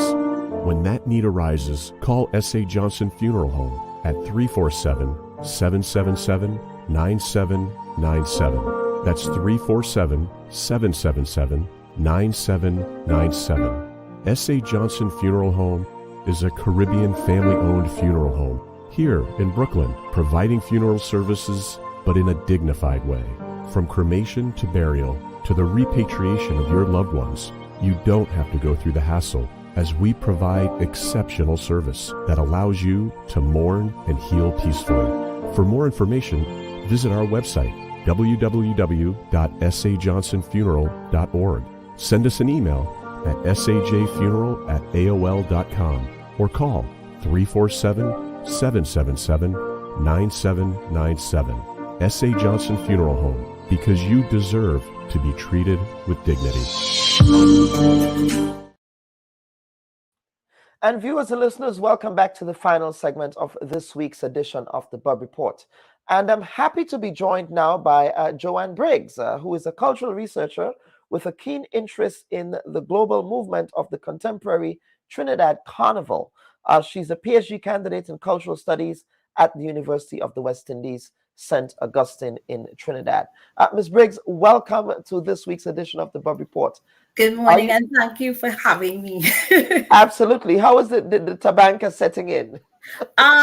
It's still setting in. You know, it's like I was just remarking earlier today. I said today would have been Carnival Sunday, and I would have been looking for stockings around this time because I know some of these stores would have been open because you're doing your last minute fixing before we go on the road on Monday. Yeah. Yes, so, yes. you know, you're reminiscing now about what we did a week ago, what we would have been doing, you know, that kind of stuff. Yeah. Absolutely. And I want to open this conversation by talking about an editorial published by the Trinidad Guardian. Mm-hmm. And now this is what they said. Of course, they disaggregated Carnival into several segments here. They spoke about the safety, They then went on to talk about the quality. They then went on to talk about the price of Carnival. But and this is where this would be my starting point. They say that in its postmortem of the 2024 Carnival, the NCC needs to pay close attention to the comments made by Mr. Ronnie McIntosh, a top calypsonian and band leader, in which he said that we are making our carnival the most expensive one to attend, so we need to be careful about that. What have you been hearing on the ground in Trinidad in respect of that aspect of the mass? Okay, so actually, funny enough, before I came on air, I was having a discussion with a group of friends about this very thing about cost, because we were debating a TikTok video that we saw, and it was very similar line, talking about it expensive. But the question we were raising is, so what exactly are you saying is expensive? Are you talking about the costuming? What are you talking about? The band? Which band are you talking about? Because, I mean, Carnival is a representation for different people. So even if it is that you are coming to Trinidad to participate in the festival, you know, that not everybody is going to be participating in a Carnival band that belongs to the large category. You know, the popular bands like Tribe, the Tribe conglomerate, the Lost Tribe, Bliss, Lost Tribe, Hearts, Yuma, those kind of things, right? And then you have the other smaller bands, right? For example, you have K2K, medium size. Then you have Moko Somoko, who are the Moko Jumbies, and they have lovely costuming as well. And then you have the traditional mass. You have Juve, like what happened with Three Canal, their finale this year, unfortunately. I wish they would come back again. I'm wishing, I'm hoping, crossing fingers that they might change their mind and come back, you know. But we know how it goes, right? But you know, there are different aspects of the carnival people come home to.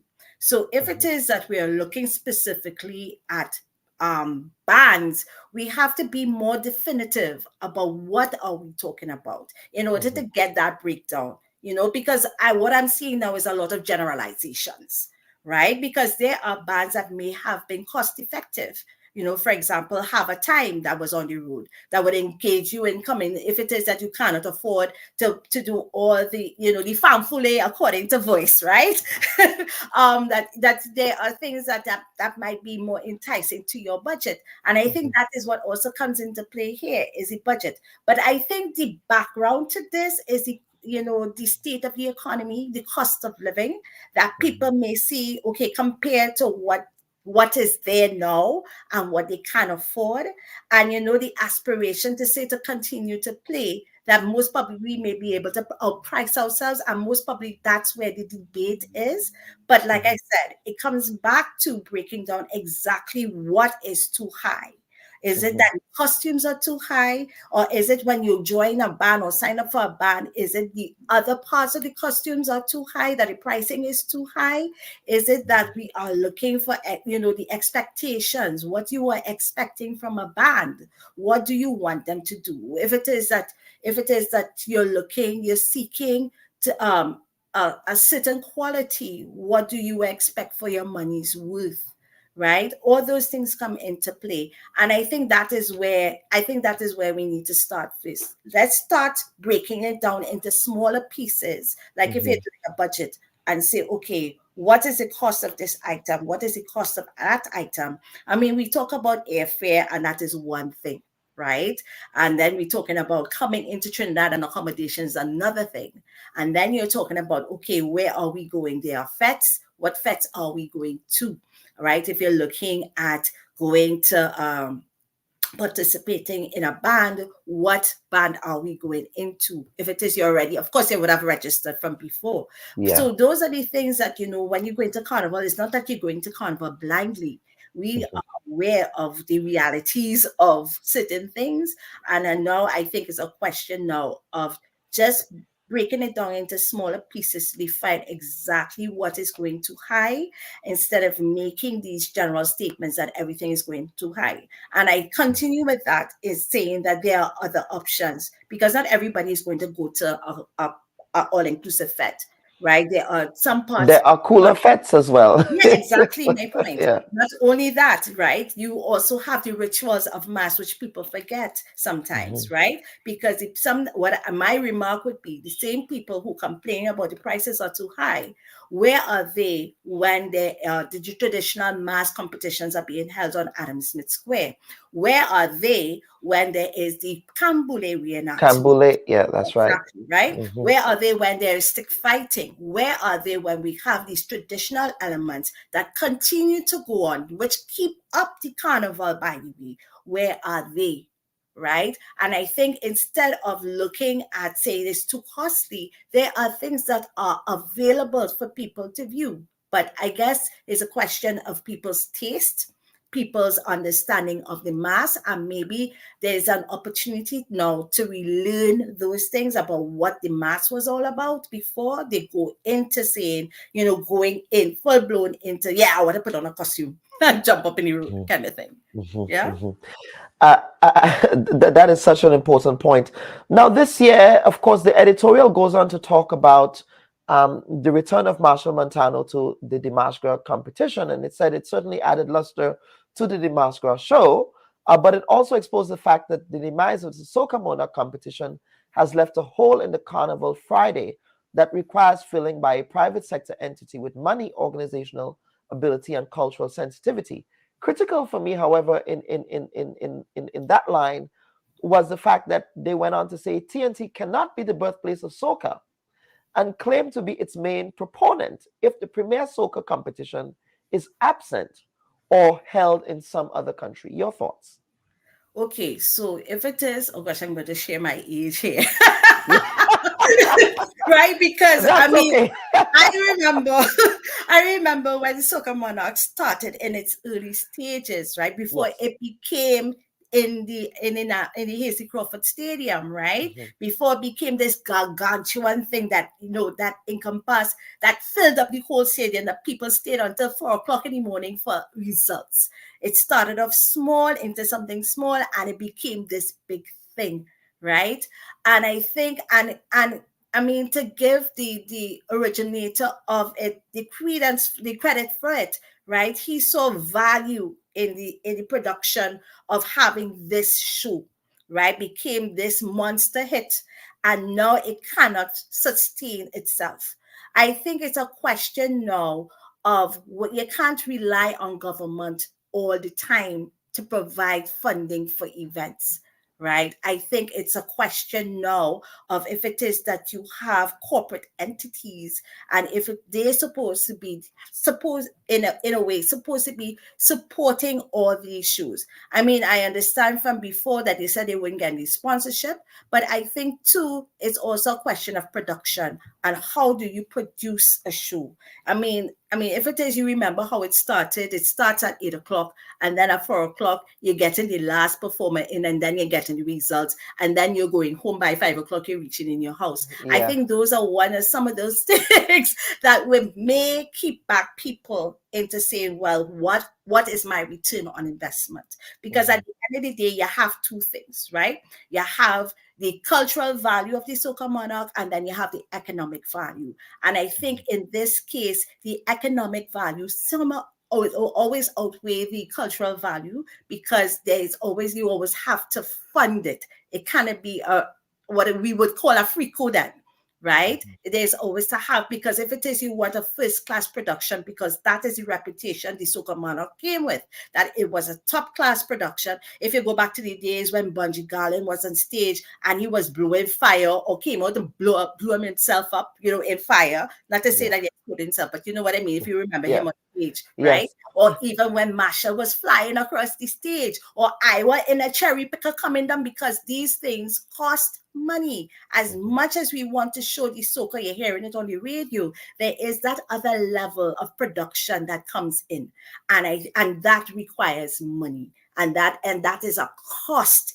That is a heavy cost. So I mean, it's one thing to say that we can't let it die, but where, like I say, we go back again to where were the people to support these ventures, You know, where were they culturally to support it? Because if that was a heavy investment in it, then you would find that there would be the economic value would also support it as well.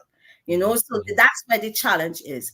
And I think too that the people who the organizers of the Soca Monarch also have to look at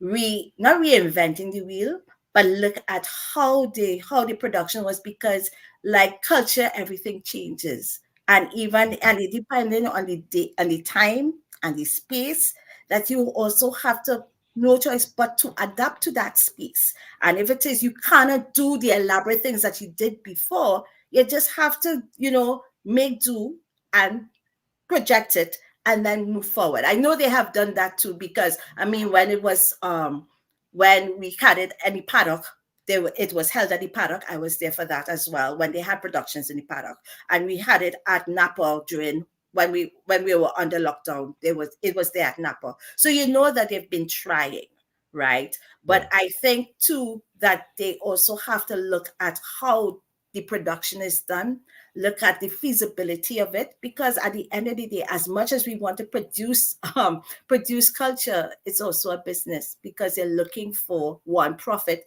in order to make sure you have a next show the following year, right? And you also want to get vested interest because you want sponsorship, and that is the way it will move forward. So yeah, I think it needs to be revised. I do not know how. I think that is up to the producers themselves and how they want to do it. I think they need to look at exactly how are they doing this. They have to be realistic. They can't get the Maris and the Parish to come in all the time. Remember, we used to, in the semifinals, it used to be how long? A day? It was a day-long fest. Because, you know, an entire Calypso Fiesta, yes. Yes, right? It was something like an entire family picnic. Right, it was just soca, right? So it was a day-long fest for everybody coming to perform, and everybody enjoyed it. Of course, you're looking at funding, because you know that is a way of generating funds, right? Yeah. And it is a way of attracting people to say, hey, this is a product that we want you to be interested in. Of course, that is all part of the marketing, right? And branding. But we have to look at it from a realistic point of view. If it is that the money that you're seeking is not there, what you're going to do, you're going to say you're going to wait on people to give you the money, or you're going to find a way to be creative to produce it in such a way that at least we can have some semblance of it. Oh, I'm biting my tongue here, sorry. Have some semblance of it and let it grow. So it's like a revival of sorts. Yeah. You know, comes down, you know. We have a viewer question from Grenada. Do you think Trinidad Carnival is becoming too commercialized? Wow. That's a loaded question. In what context? Because that's a heavy that's a heavy question. Yeah. Because it's a question of what do you mean by commercialized? Is it that you're seeing too many? I don't think I see, if you're talking about commercialized, if it is you're talking about sponsorship, I think corporate can provide more support, or those who are already supporting, I think there could be a little more innovation. I mean, it could be more than just seeing the banners, you know, showing your brand along Arapita Avenue, you know, every other light post, if you understand where I'm coming from, or seeing it like a banner showing that you're there at, you know, at the Queen's Park Savannah. In addition to that, what other, you know, support are you giving to the creatives or the bands, or even the culture itself, the rituals of the mass? How are they supporting that? You know, those kind of things I want to see. When you're talking about commercialized, it has to be more than just say, well, here I was here. It has to be more than say, well, do we have contributed, even though you don't want to, you know, have it, you know, as a press release, because that's my other function as a comms expert, right? You don't, if it is you do not want it to be in the public domain, but at least you could at least share that information, at least give that as part of your contribution, you know, to learn more about the culture and learn about it. And I think in that part, it is commercialized. If you're talking about, you know, the financing, you know, the bands and their costuming, it's too much, because you want to attract tourism more than you want to produce for the culture itself. Man, that's another debate by itself. I think it will, and I think in that context, that is where we have to sit down and say, okay, what is the mass for? Who is it for? Who are we attracting to our carnival? Who are our audiences? The diaspora? Are we trying to engage people from outside of Trinidad and Tobago, beyond the diaspora, to come home to celebrate with us? Are we looking to engage the locals, meaning us as Trinidadians on the ground, to participate rather than observe? Do you want more observers on the road?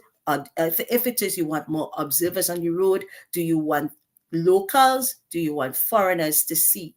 And those are the things that we have to consider when we're talking about, promoting the mass and being commercialized. Because that is the kind of branding that you're looking at, because at the end of the day, that is what it's called. It's branding, that you want to engage your audiences to come home and, to be part of the mass, whether it is that you are in a costume, or if it is you're on the pavement, if it is you're taking pictures, that is what you have to look at. So commercialized, like I said at the beginning, is a very heavy worded term. So you can look at it from both aspects in that context. You can look at it from the money, as in trying to earn a profit, as well as looking at trying to brand the carnival to engage, different audiences. Wendell, someone did an interview with Wendell Manwaring of Three Canal. I'm not sure if you had the opportunity to I saw see parts of it, but not the whole of it. Right, but to see parts of it. But one of the conversations that came out of that interview was just Juve and what Juve looks like. Of course, we know whenever I think of Trinidad Juve, I think of Three Canal. You can't think of Trinidad Juve, especially in Port of Spain, without thinking of Three Canal. And so he raised some very interesting points there in respect of the loss of that free-spiritedness in Juve, which is supposed to be this very inclusive, freewheeling activity that's meant to celebrate our freedom as people of African descent in the context of our history. Any thoughts on sort of, again, the all-inclusivity that seems to be seeping its way into Juve now, where you have to buy Juve packages, buy T-shirts, things like that? Any thoughts on what he articulated there? I kind of like, I am torn between, but I understand where Wendell was coming from with that, but in particular for Juve. Particularly when you look at Juve as a rite of passage for those who are very entrenched into the carnival process or entrenched in the rituals of carnival. We use the Juve as a way of release, of transformation of self, or revealing of self, for want of a better term, because you're basically unmasking in the masking. Right? The old time days, people used to put on a mask and you used to, get on anyhow you want. And somebody would say, mask, I know you. Because even though your face is covered, they recognize who you are. So they call you mask, I know you. So they try to unmask you while you're being masked, right? Yes. And in the context, and that is the whole concept that Wendell and Three Canal continue. They continue that ritual of celebration of self, that unmasking, that freedom of self.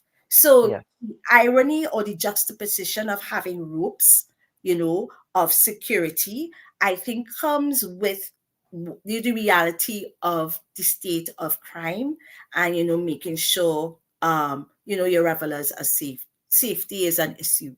But I also understand it, and from his perspective, of how you are separating the roots of the carnival into bringing it into this kind of de-dramatization kind of way. Because when freedom of self, you don't need no rope to hold you back to do anything, right? And you're contained in this street as opposed to doing whatever you want. And I understand where he's coming from that, with that. The packages, people, the thing about it is there are people who are curious about the Juve and are interested in the Juve, but they're not really, they're on the periphery on trying to touch that part where they say, well, this is a spiritual element for them in the mass. And they would rather just be be happy-go-lucky and putting on their T-shirts and have their packages, knowing that they could get their drinks and come back. It's a transition with culture. Culture changes. And with time, trends change too. And it's the same thing that is happening here now, that even if we maintain or celebrate the Juve, like a la Tricanal, in the freedom of spirit, to reach the stage and, to go through that process, that, even in that there has to be some level of, they don't, well, they celebrate it as is. And there are another group that say, well, I don't want that. I want to have fun, and that is the interpretation of the Juve. Not everybody is going to get it, unfortunately. And those who understand the carnival, or like yourself, who would put their foot in the carnival and say, yeah, I knew it, I feel it, and you will go with that, right? They will participate heavily in that ritual. And there are other people who may not do it. And I think it's just, I guess, a question now of to each their own. Is it a question now of losing that tradition? I don't think so, because I think there are people who will continue to participate in the Juve the way how they would like to. I mean, up to Sunday, Monday morning, while I was online, and I was thinking about what happened to Old Mass, and there it was, a gentleman dressed in a skirt, in a gray suit with a handbag, trying to climb over a barricade. What did that mean? Right? So yes. It's alive and well. There are pockets of it, right? So once, and I sense there that there is some sense of revival coming.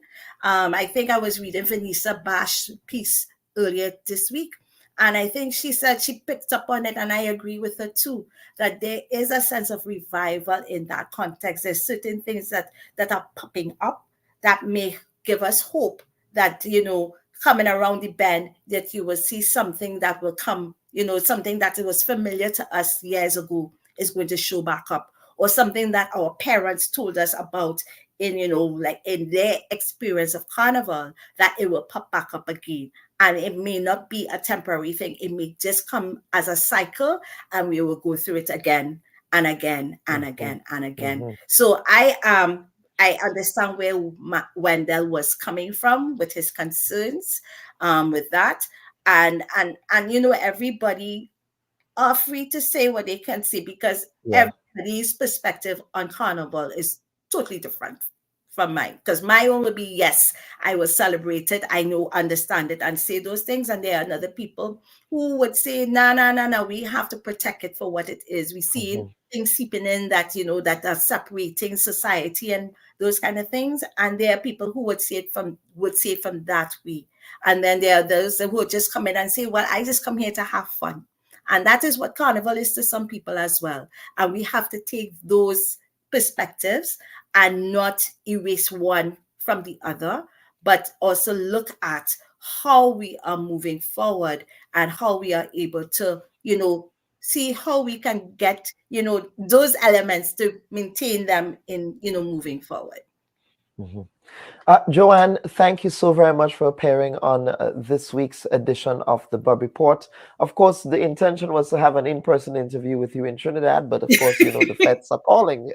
Yeah, the only feds and the spirit calling you. When the spirit calling you, you had to go. When the spirit, listen to me, when the spirit calling you, you have to go, eh?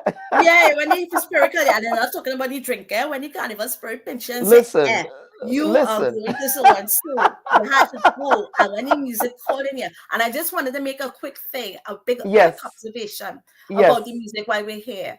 I know people said that there was a comment that people were saying that the music wasn't good this year, and they were complaining about the type. I heard that as well. Yeah, and I would like to say that this is the first time in a long time we have had so much of happy music on the road and at parties. And I'm not sure where people were listening and if they were depending on radio to give them that information.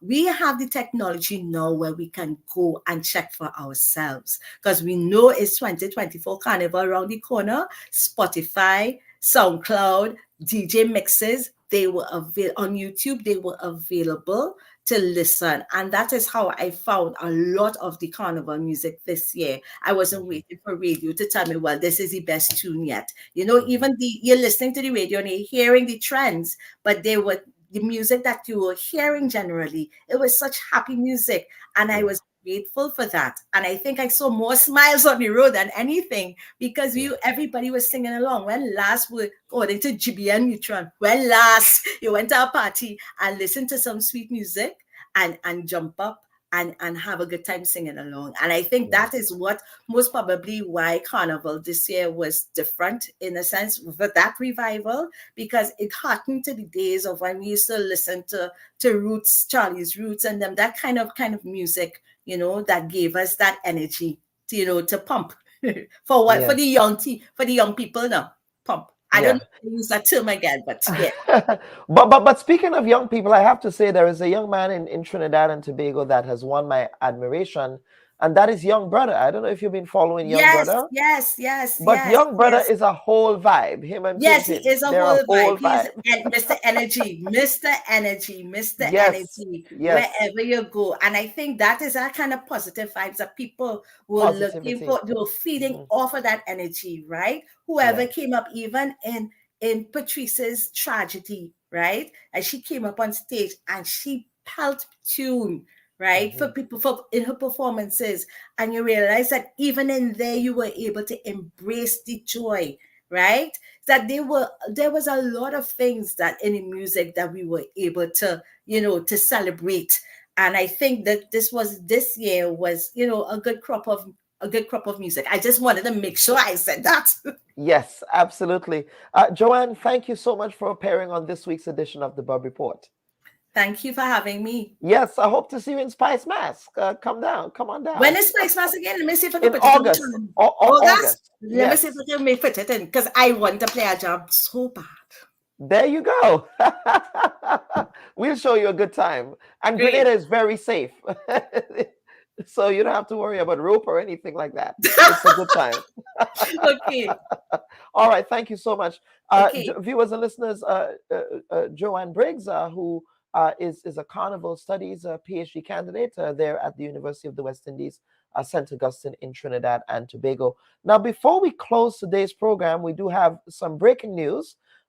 We just learned of the passing of Mr. Winston White. Mr. Winston White was a Grenadian politician who was a member of Sir Eric Gary's Grenada United Labour Party. We learned that Mr. White passed away today.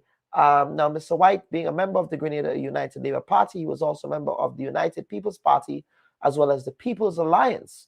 Winston White was originally a member of the GULP before resigning after being overlooked by Sir Eric Matthew Gary as a candidate. He then joined the United People's Party and became its political leader. Now, Mr. White joined with the Grenada National Party and the New Jewel movement to form the People's Alliance in the build-up to the 1976 general elections, where he won the seat for one of the St. Patrick constituencies.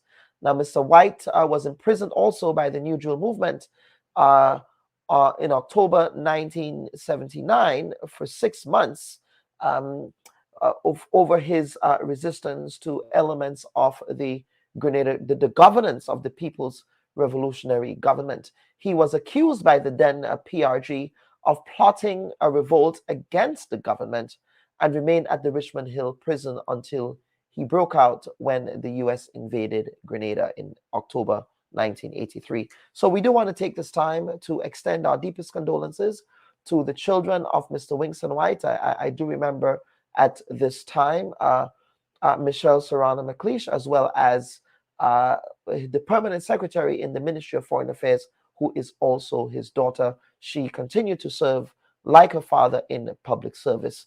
Mr. White also served as well for the Zublin Corporation in Grenada as part of urban renewal efforts in the late 1990s and early 2000s. Now, we here at the Bubb Report extend our deepest condolences to the family of Mr. Winston White, and may he rest in peace, and may his memory be a blessing. And of course, the final announcement I'm going to make today before we close our program is that last week we learned that Mr. Jerry Romaine, a veteran Grenadian broadcaster, we cannot talk about Grenadian history without talking about the likes of Mr. Jerry Romaine. Sections of his house was completely gutted by a fire. We here at the Bubb Report, given his role in media, will be making an announcement in the coming week in respect of supporting Mr. Romaine at this difficult time. We here at the Bubb Report will ensure that we can do whatever we can in our capacity to support Mr. Romaine as he experiences this tragedy. So please look out for that, and we encourage you, viewers and listeners, to support Mr. Romaine as he attempts to recover from this tragic and devastating fire. On behalf of the producers of the Bubb Report, I'm your humble host, Dr. Kellen Bubb, wishing everyone a productive week. Take care now. Bye-bye. Hi, everyone. Thanks for checking out the Bubb Report's social media pages. If you'd like to get more videos, show highlights, and watch our weekly live show, follow our Facebook, Twitter, and Instagram pages, and also subscribe to our YouTube channel. You can catch repeat episodes on Wednesdays at 4 and 5 p.m. respectively on CRFM Radio and GBN TV in Grenada. We are also viewed on Sundays at 8 p.m. on WPG10 throughout the Caribbean. Thanks for watching. Should your loved ones pass on, they deserve to be treated with dignity. And at S.A. Johnson Funeral Home, we can provide you with that service. We can take you every step of the way during your sorrowful moments. When that need arises, call S.A. Johnson Funeral Home at 347-777-9797. That's 347-777-9797. S.A. Johnson Funeral Home is a Caribbean family-owned funeral home here in Brooklyn, providing funeral services, but in a dignified way. From cremation to burial to the repatriation of your loved ones, you don't have to go through the hassle, as we provide exceptional service that allows you to mourn and heal peacefully. For more information, visit our website, www.sajohnsonfuneral.org. Send us an email at sajfuneral@aol.com or call 347-777-9797. S.A. Johnson Funeral Home, because you deserve to be treated with dignity.